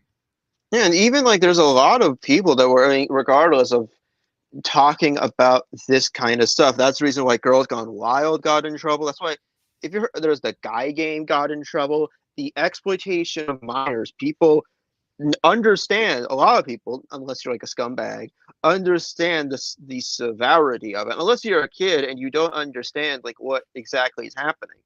But it's up to the parents that point to teach them. And I don't think this kind of movie is going to this movie with how it does it is going to prove that. Again, it's just having a real kid at one point, fine. Be in the film is one thing, but having them on camera do the actions specifically is where I draw the line. Yeah. And that's where this really falls into. Okay. Mr. Merchant says, Abba and Preach, nah, more like nah and stretch. Yeah. He also says, I don't remember the Wayfair incident, but I know beauty pageants were talked about prior to the Cuties film. Yeah, no, beauty pageants was the other thing. Yeah, beauty pageants have been criticized for years. That's been a thing. The only people that I noticed were doing this were weird suburban moms with no moral standards or trash, or just trash, trailer trash people. Those were the only people that I saw actively do that. And again, back then, I can understand maybe earlier on, certain members of society were fueling it. Half of them were, look how stupid that is. Yuck, yuck. And half of it was just these kinds of immoral people. But there were plenty of people that were like, hey, it's wrong, or it's moral decay and stuff like that. The fact that Cuties, we have the people, and the only defense they have is, well, what about this? Like, yeah, most people, a lot of us know about these kinds of things. We don't need to have, well, we could have a story, that's fine, maybe to emphasize it, but we don't need to have these same sexually explicit acts that have been criticized to be shown full scale in this movie. I guess that's the point I've been trying to make for this entire live stream. I made the last time as well, and I'll continue to make about this movie. Yeah. Another reason as to why that's hard making these anti-cutie pieces of content, be it videos or live streams like this, is also because it just feels like they're repeating ourselves at the same time. Oh yeah, we're repeating ourselves. This is probably the final time I'll ever do something like this. I did this again because mainly the reason I did this is because I was shocked it was Abba and Preach. Yeah. That's the only reason why I even of all people. Of all the people I actually like listening to for some of the time. I know that they were leftist to some extent and that they were and that they I don't know pro single payer healthcare, I would assume. The fact that they're left leaning or right leaning is not important to me. As somebody who has a server with tons of people of different political factors, that's not a problem. Okay, never mind. I was about to go on irrelevant stuff, but let's continue. I think that doesn't really matter. Politics don't really matter as long as it's not like evil beliefs, like pro genocide or pro pedophilia. That's a bump. But if it's like some in the case of Bob and Priest, no matter what leftward stuff they said, they never said anything that was like outright immoral until this, I'd say. Even if it's like stupidly and unintentionally so that they're saying this shit. Yeah. It's worth having that conversation. Let's not just be reactive and throw everything under the bus. This kind of hyper-protective society that we're trying to create has made it so that men feel uncomfortable around young children. I don't even want to be around a kid because people go so crazy at it. Do you know how many? I don't know how relevant this is, but it's just going to play it out. How many times I've received the topic, why won't they allow males at daycares? And so many women just post, I would never leave my kid at a daycare where a man is present. This is the kind of society that we fostered where we are so hyper vigilant that everything seems like a threat to kids. And while I know we have to do a better job of protecting kids and it's necessary, we also have to. I'm just going to say, I don't know how exactly that this connects to Cuties specifically. I think it connects to Cutie. Well, no, it doesn't connect. Oh, I know what the offshoot is that context matters or something. It vaguely wraps around it. No, it's because their point is that the reaction to Cuties reflects an oversensitive society, and now this somewhat leans to men, which true. I do think to some extent there is the idea of only men. No. As somebody who's had to deal with a lot of these people, a lot of people of any gender can be creepy towards children. But also, I wanted to kind of bring to it to I don't think we need. Most people don't have to actively feel uncomfortable around children. Sure, they have to make sure they don't say certain things around children, but that should be a given. I think that should be implemented more in society. I think we need to be careful what we say around them, not say explicit things or disgusting things or make these weird jokes or show them certain content, because again, that's weird and predatory. I think that being aware of what you say around them is something that we do need, and that kind of boundary is something we do need to have. Maybe I'm insane for thinking that, but I genuinely believe that we need these boundaries around kids because kids don't need to be exposed to certain content or need to be exposed to certain topics or talking points. Mm-hmm. But yeah, that's just how I am. All right. Be careful that there may be a cost to this. And can we just talk about it? Instead of being like, hey, you know what, I'm outraged, let's cancel. Yeah. Instead of doing that, you don't want to have a conversation about any of the problems that was depicted in the movie. And that's what I have a problem with. Bullshit, Preach. The fact we're Nobody talking is saying, about let's shut down the conversation about child sexualization. You know what? We are talking about the issue of child sexualization. You know how? By talking about the child sexualization that Maimuna and her freaking film crew did for making this movie. I also talked about it with other films. That wasn't just exclusively that. I've mentioned it in other areas. I have mentioned, or I have been made aware of certain kinds of unsavory things when it involves to people interacting with kids. This isn't an exclusively Cuties as well. I started caring. That's another point that I wanted to bring up, is that a lot of these people are like, well, it's against the whataboutism. What about this? It was like, well, yeah, we were talking, but we're talking about how this thing exploited children, not how everything exploited children. If we want to do that topic, that's fine. It's the same problem I also have with like the lolicons people as well. It's like, oh, what about the this? Like, yeah, we're not acknowledging that. We're also acknowledging the damage that that kind of lolly and shota and cartoon stuff can be leading to, which it has been proven that even those Talking to people the connected. audience, I need a moment. Has been connected to that kind of unsavory people. I'm guessing, what's his Mr. DarkCon? He is out. I don't know. I guess I'm running the show. I guess I have something to do very soon, and my phone is dying and burning up and shit. So be careful. All right. I have to look at my notifications.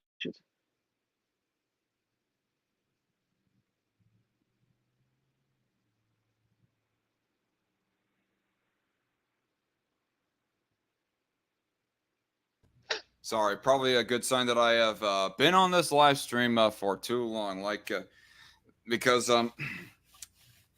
starting to get a bit of phlegm and shit behind my throat. I was trying to clear it up, and Yeah. full disclosure, kind of discussing. I think now with the video, I think we've gotten like everything we need to out of this. They're not gonna repeat any. They're not gonna say anything very useful unless they do. But I highly doubt it, and I think this is my time to head out. All right, I'm gonna watch it for the rest of the way, but just for the my own sake, and my own live stream. But any final words, Arkham? It was nice talking to you again. I haven't watched any of your streams in a hot minute, mind you. But it's been nice chatting out. I doubt I'll appear here again. If you want, I can give you another invite to my Discord server. That's fine.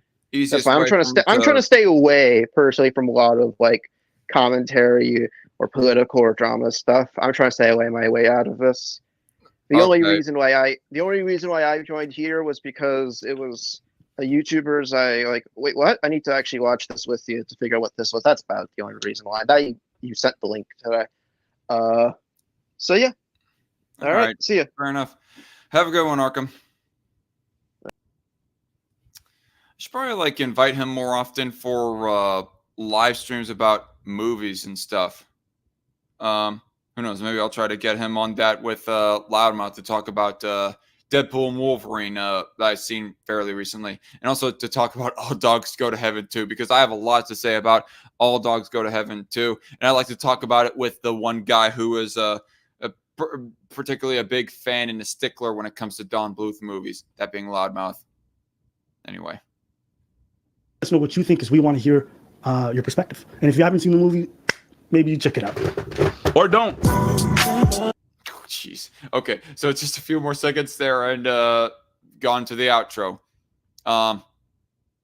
Fuck. No, I'm not going to watch the movie in full. I've already seen what all I need to see in order to say that it's immoral trash, as everything that I've said throughout this live stream that is going on way too long right now. Like, what is the fucking timer? 2 hours and 57. Damn. 3 hours to respond to a 20-minute video. Shit. I tried to make it quick, people, but I just could not help myself. I almost feel like that maybe I should like say the Tim Walz subject for some other time, or maybe I should like make a highlight video. Damn it.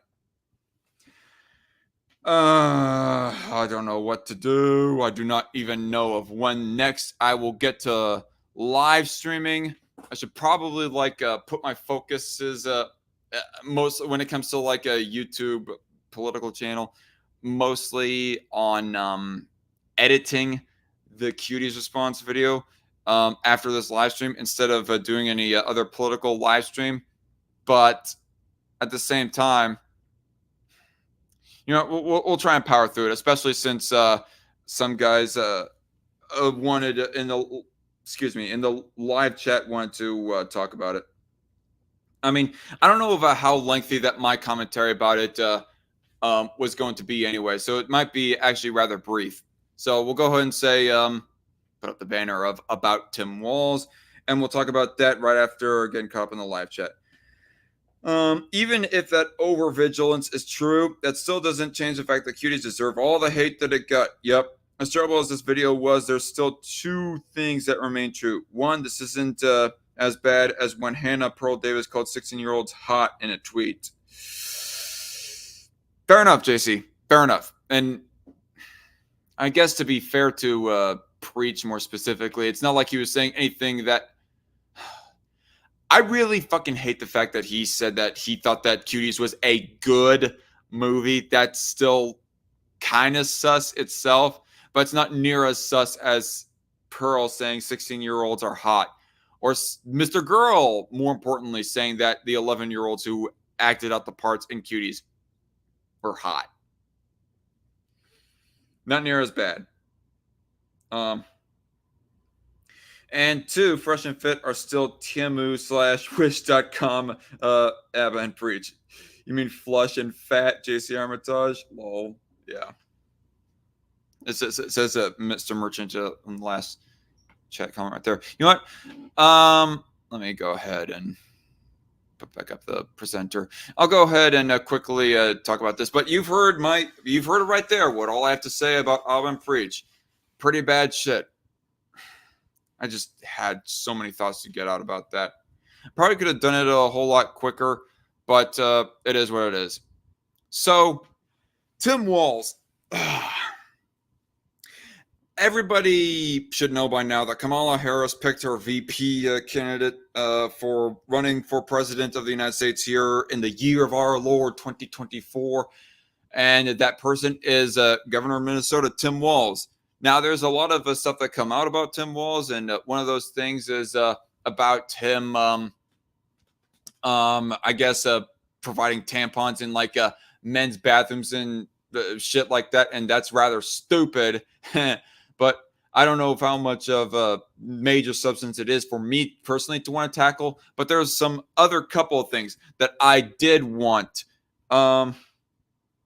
There's some other things that I did want to tackle about Tim Walz that I think should be tackled because there's a little bit more nuance to it.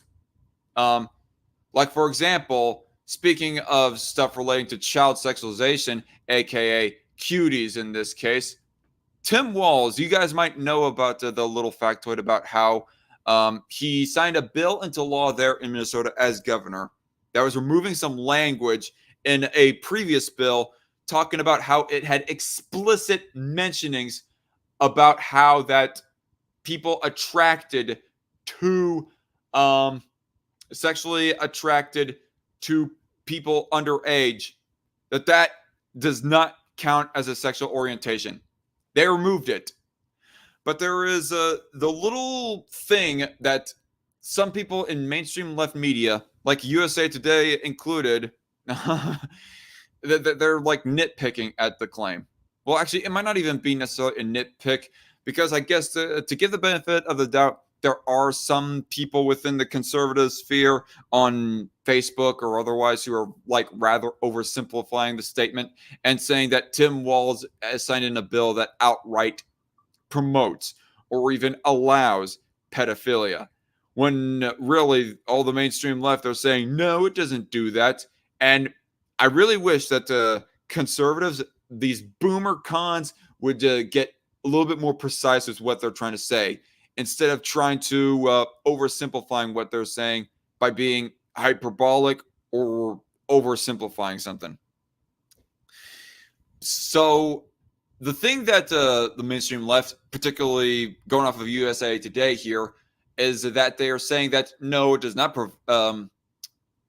No, Tim Walz did not sign a bill including pedophilia as a sexual orientation. So you go looking into the bill. If you go like looking into the sources, and you know what, maybe I should have like actually pulled up the one article that goes talking about the bill in raw form, the Minnesota.gov website goes talking about the bill. But I looked into that bill myself, especially the one segment of it that is of debate right here.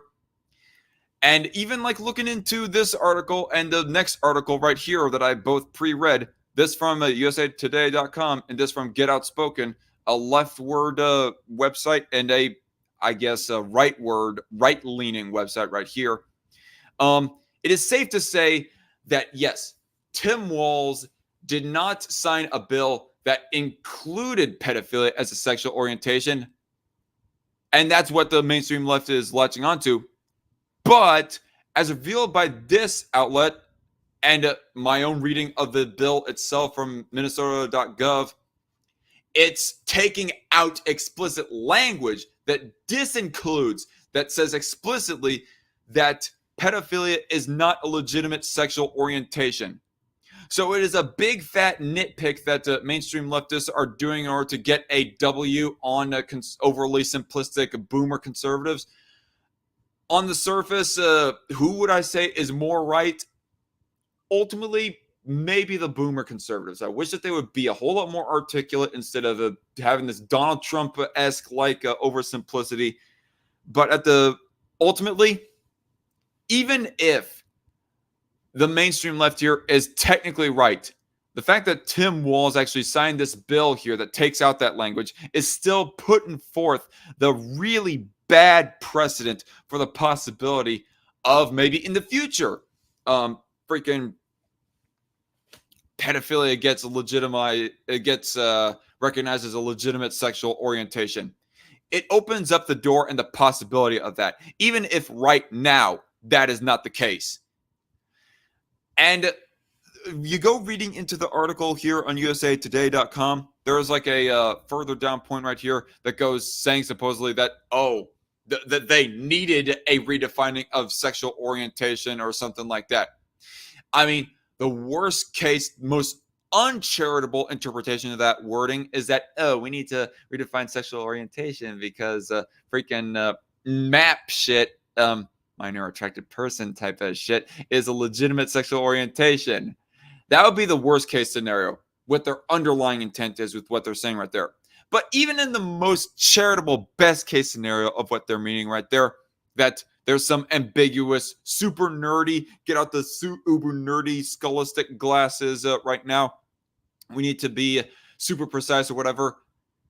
If there is like something other than child sexualization reasons why that you are thinking you need to redefine sexual orientation, well, that does not mean it is not needed for you to take out the explicit language that explicitly excludes pedophilia as a sexual orientation. This is not needed in order for you to do your super nerdy, almost frivolous, petty, fruitless shit. So it's absolute retarded at best, malicious at worst. And really, whatever theory you want to say about Tim Walz and his big old bald head about this is like his Bernie Sanders-esque bad hairstyle.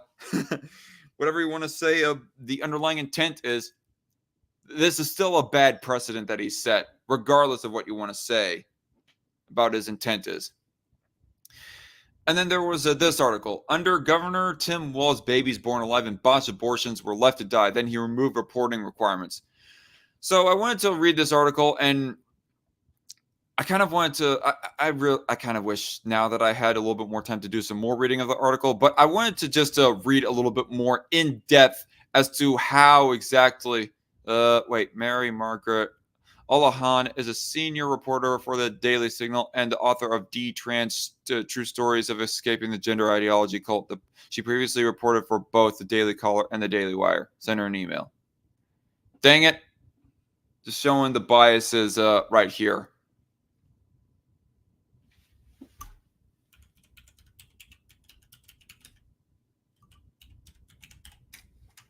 I really should have done a better reading of this. Oh, wait, shit. I did not mean to do that.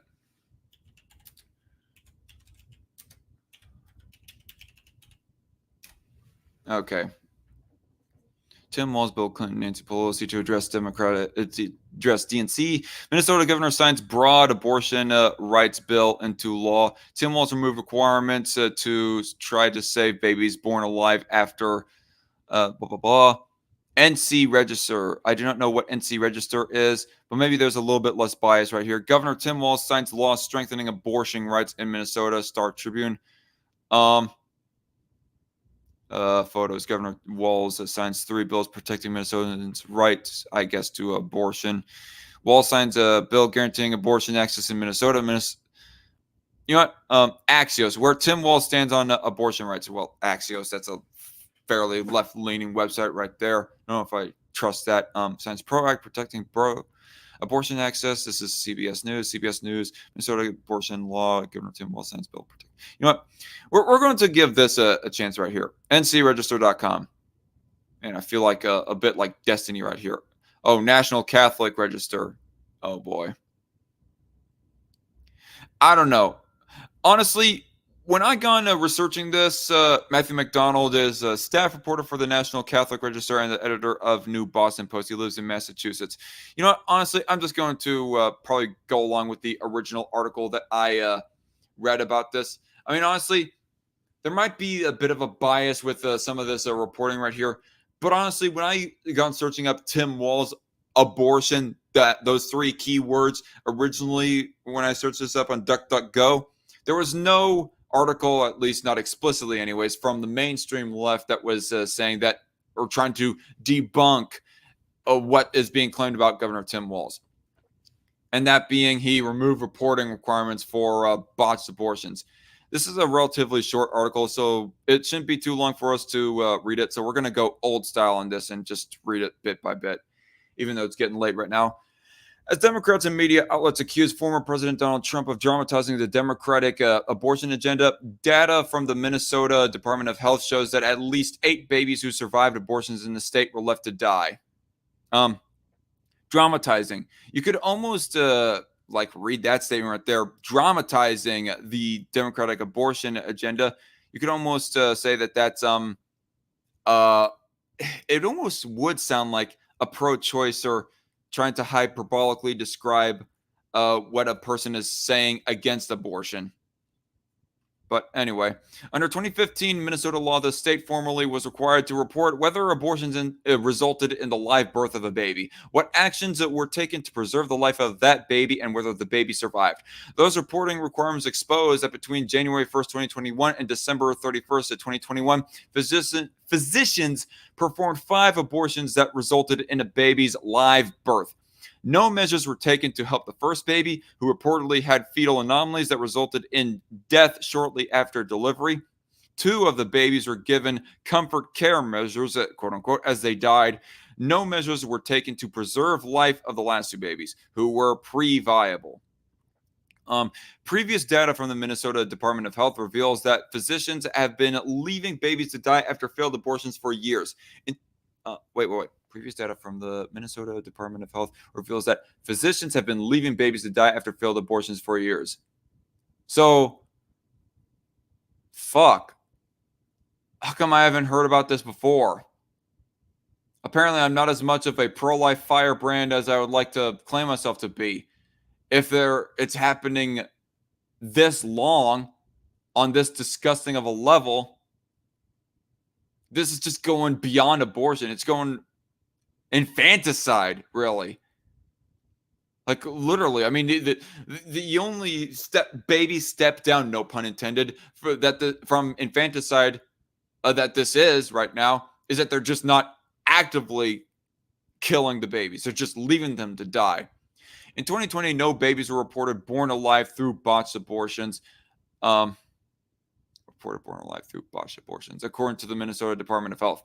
But between January 1st, 2019 and December 31st, 2019, 3 abortions resulted in born-alive babies who were then allowed to die.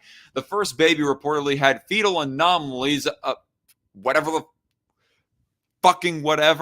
I mean, fetal anomalies. What, were they just born with like a cyst on their arm or something like that? Were they born without a finger or something? disability does not disqualify you from the right to life. I've said this, you guys know me and how I think, but this plain and simple. Anyway, but also had residual cardiac activity for 2 minutes, yet no efforts were taken to preserve that baby's life, and the infant did not survive. The second baby died while comfort care measures were provided. The third baby was pre-viable and did not receive any attempts to preserve his or her life. It does not appear that any of the babies born alive in botched abortions survived. It does not appear. Okay, I'm not paying attention to my own reading. Sorry. It does not appear that any of the babies born alive in botched abortions survived. Goes to show the apathy of the cold callousness of abortion surgeons.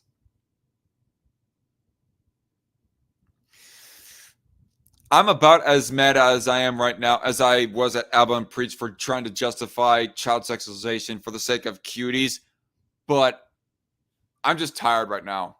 This is still sick. About as sick as what was done to make cuties. Due to efforts by the state's Democratic governor who served from 2019 until the present, Minnesota will no longer even keep track of born alive babies. Tim Walz, the new Democratic vice presidential nominee, repealed the bipartisan measure in May 2023, stripping the state's requirement that measures be taken to preserve the baby's life and health and merely replace it with the nebulous requirement for care. This is like worse than freaking Ralph Northam of Virginia right here. This is like more explicit. I mean, Ralph Northam was all like, we can take the baby and then we determine a decision if a baby like survived an abortion. This right here, this is not just words that could supposedly be defended in a mealy-mouthed way by leftists or pro-choicers or whatever. No, this is like actual action taken in the way of legislation, or lack of action, rather, because I guess it takes action in order for you to actively, keep a baby alive. Democratic presidential nominee Kamala Harris has refused to specify any limitations on abortion or protections for unborn babies that she would support, indicating that her campaign does not, in fact, support any restrictions on abortion. And as I read later in this article, I did pre-read this article, but I felt like rereading it right now to remind myself. But as I had read before in this article, Tim Walz is pretty much the same. He's probably like, it's questionable as to whether or not that he's taken up an extreme no limitations on abortions kind of a stance in the way of legislation as governor, because he's trying to be extreme because he thinks that Republicans are being too extreme. He's taken the extremist position just for extremism's sake, or maybe he actually does believe that abortion should be allowed with no limitations on it. I mean, either way, this is sick. This is wrong. Well, anyway, when Trump has pointed out that some states leave babies to die after birth, stating hard to believe they have some states passing legislation where you can execute the baby after birth, outlets like CNN rate such claims as false, writing no state has passed or is passing a law that allows the execution of a baby after it is born. It might as well be executing a baby if you're going to just actively like leave them on a table to squirm, scream, and cry and not able to do anything because a baby does not know how to feed themselves, don't have the motor functions, don't know what they should pursue to eat.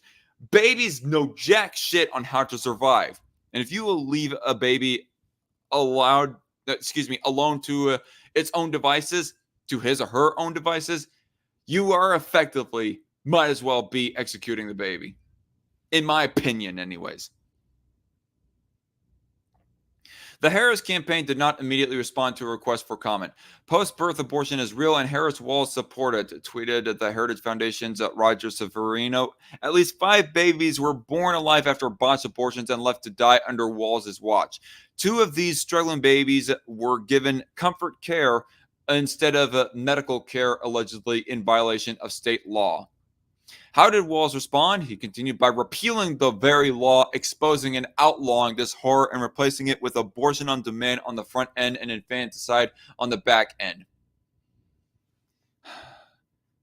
Can we all just agree that even if Owen McDonald was to ever watch this, could we at least agree that infanticide is wrong? That just, actively leaving a baby to death when it is in your own care after it exits the mother's womb, that if you just leave it to die or even actively kill it there on the spot, that is still wrong?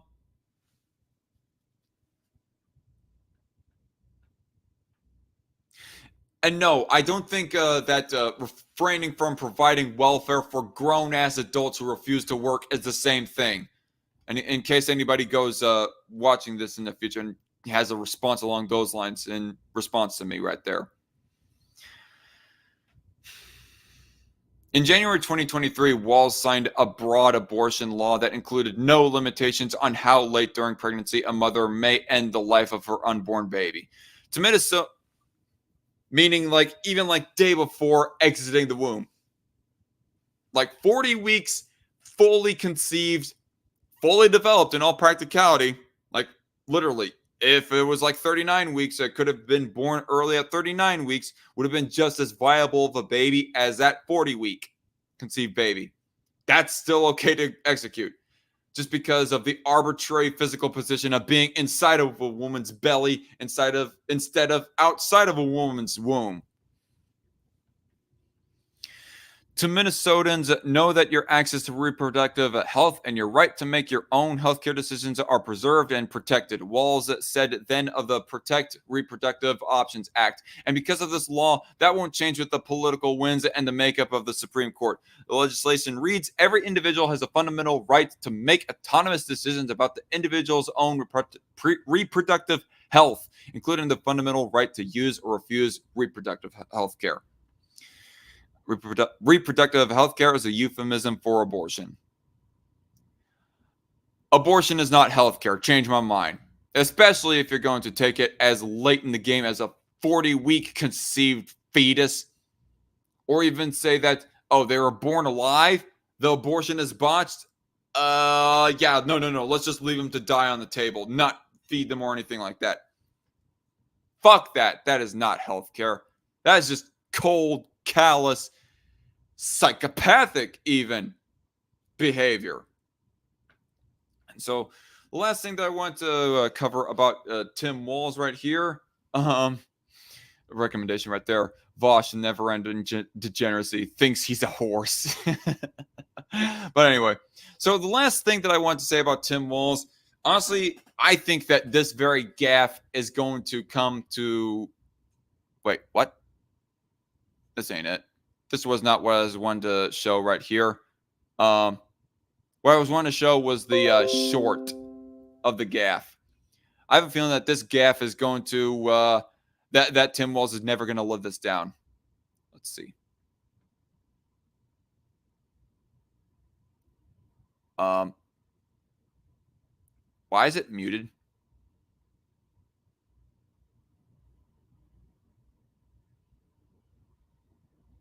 Huh.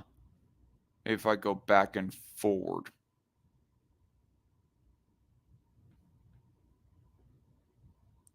The heck? Maybe...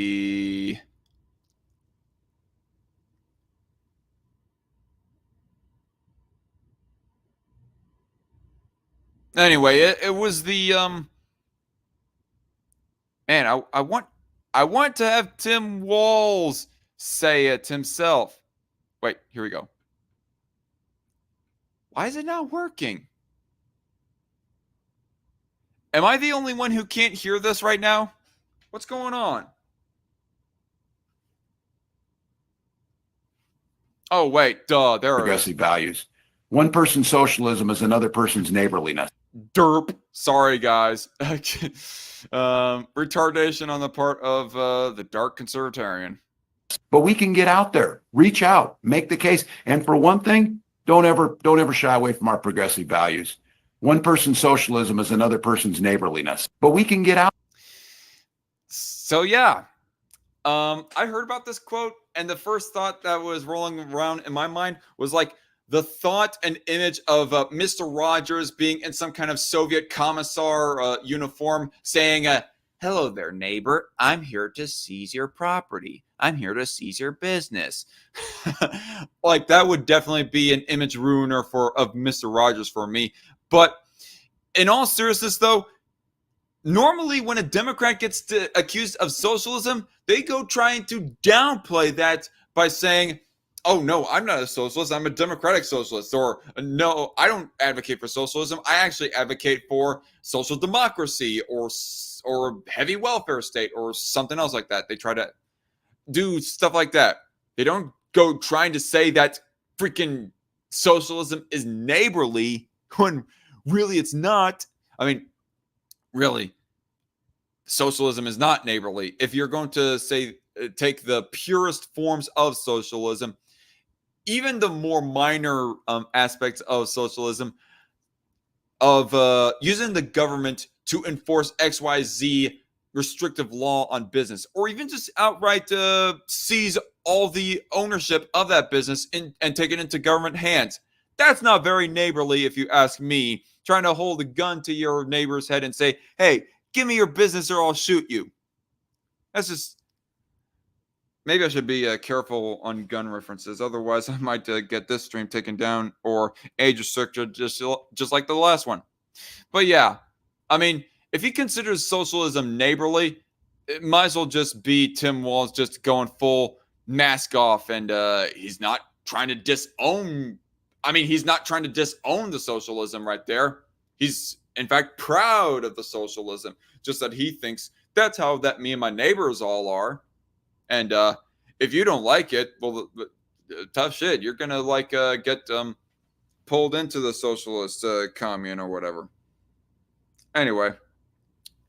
So, yeah, the big fat reasons to be against Tim Walz. I mean, everybody was, like, praising Tim Walz, saying about how, oh, he's more charismatic than your average Democrat, or at least he's more charismatic than Kamala Harris, which is not a high bar to clear.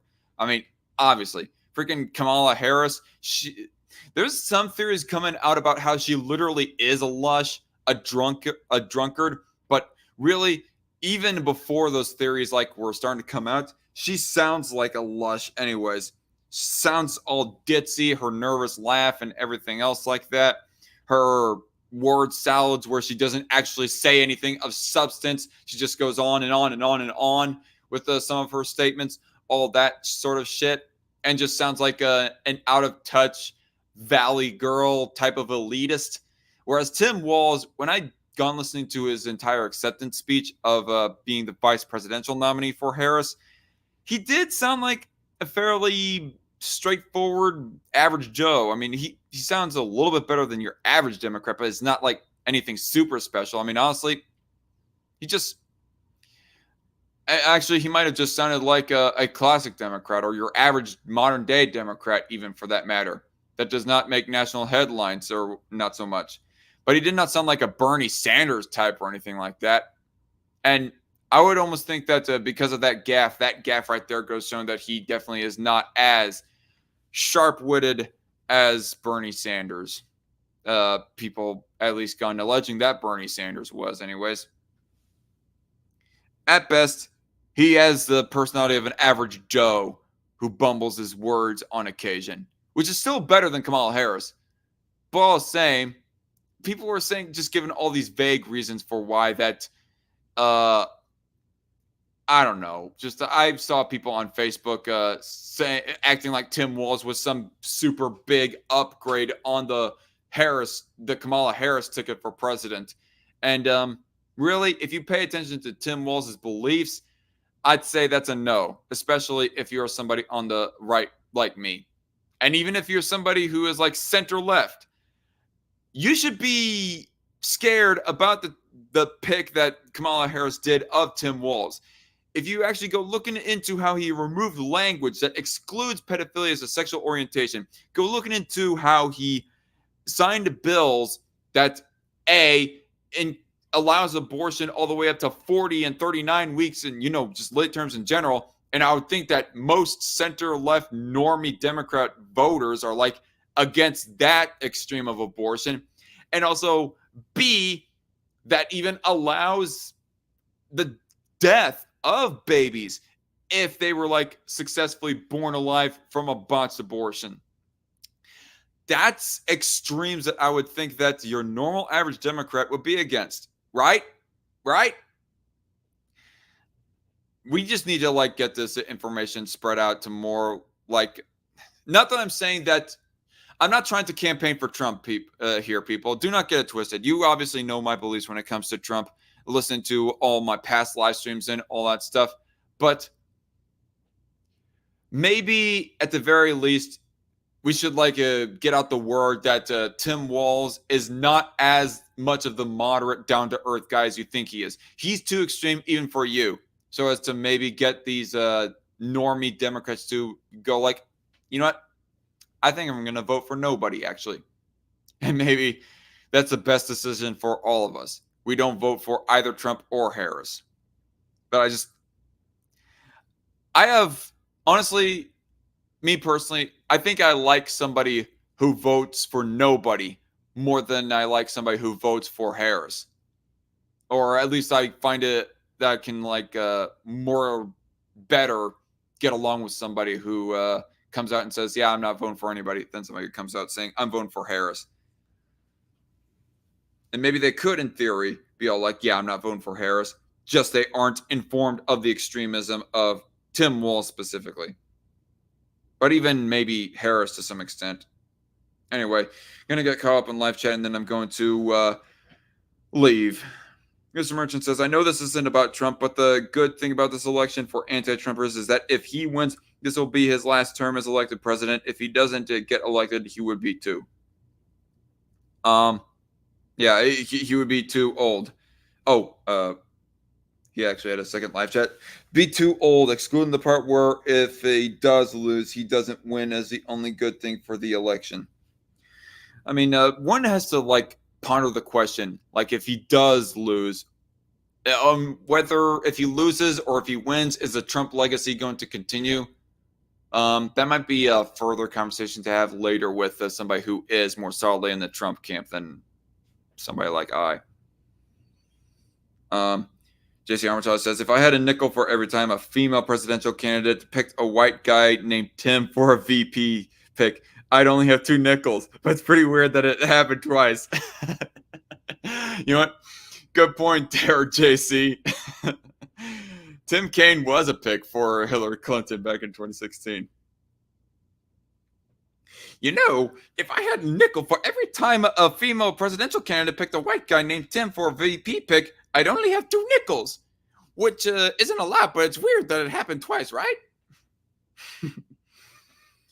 Looking at Tim Walz more closely, he does look like a slightly younger Bernie Sanders. Yeah. Ralph Northam, ain't that Governor Blackface? Yeah, I think I did hear about that. Haven't heard that name in quite a while. Yeah, because he's been overall irrelevant. But it's just, there's a bit of a parallel between Tim Walz and Ralph Northam when it comes to post-birth infanticide sort of shit. Graham, final, let's see. Fuck. I'm just going to call you Graham. The rest of your name is too complicated to read. Or at least the way that you spelled your name is throwing me off. Graham says, I thought Trudeau was Governor Blackface. Well, both are.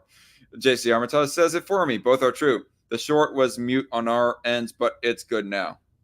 Okay, yeah. My mistake. Graham also says, Mr. Rogers was a Republican, by the way. Well, yeah, fair. I'm sure that was well, I don't know. I haven't looked into what the actual political beliefs are of Mr. Rogers. All I know is that Mr. Rogers is considered to be like, there's not many people who hate Mr. Rogers, regardless of what his background might actually be. Left, right, or center, everybody loves Mr. Rogers because of the type of endearing and warm personality he always had on screen.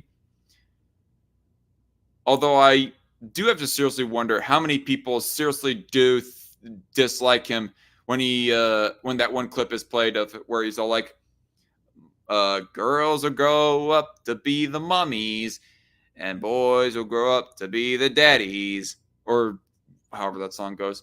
I wonder how many people go actually hating him for that, or at least disliking him or liking him less for that, or people are just trying to ignore that, play some kind of death of the author kind of logic in regards to that one particular part of Mr. Rogers. I don't know.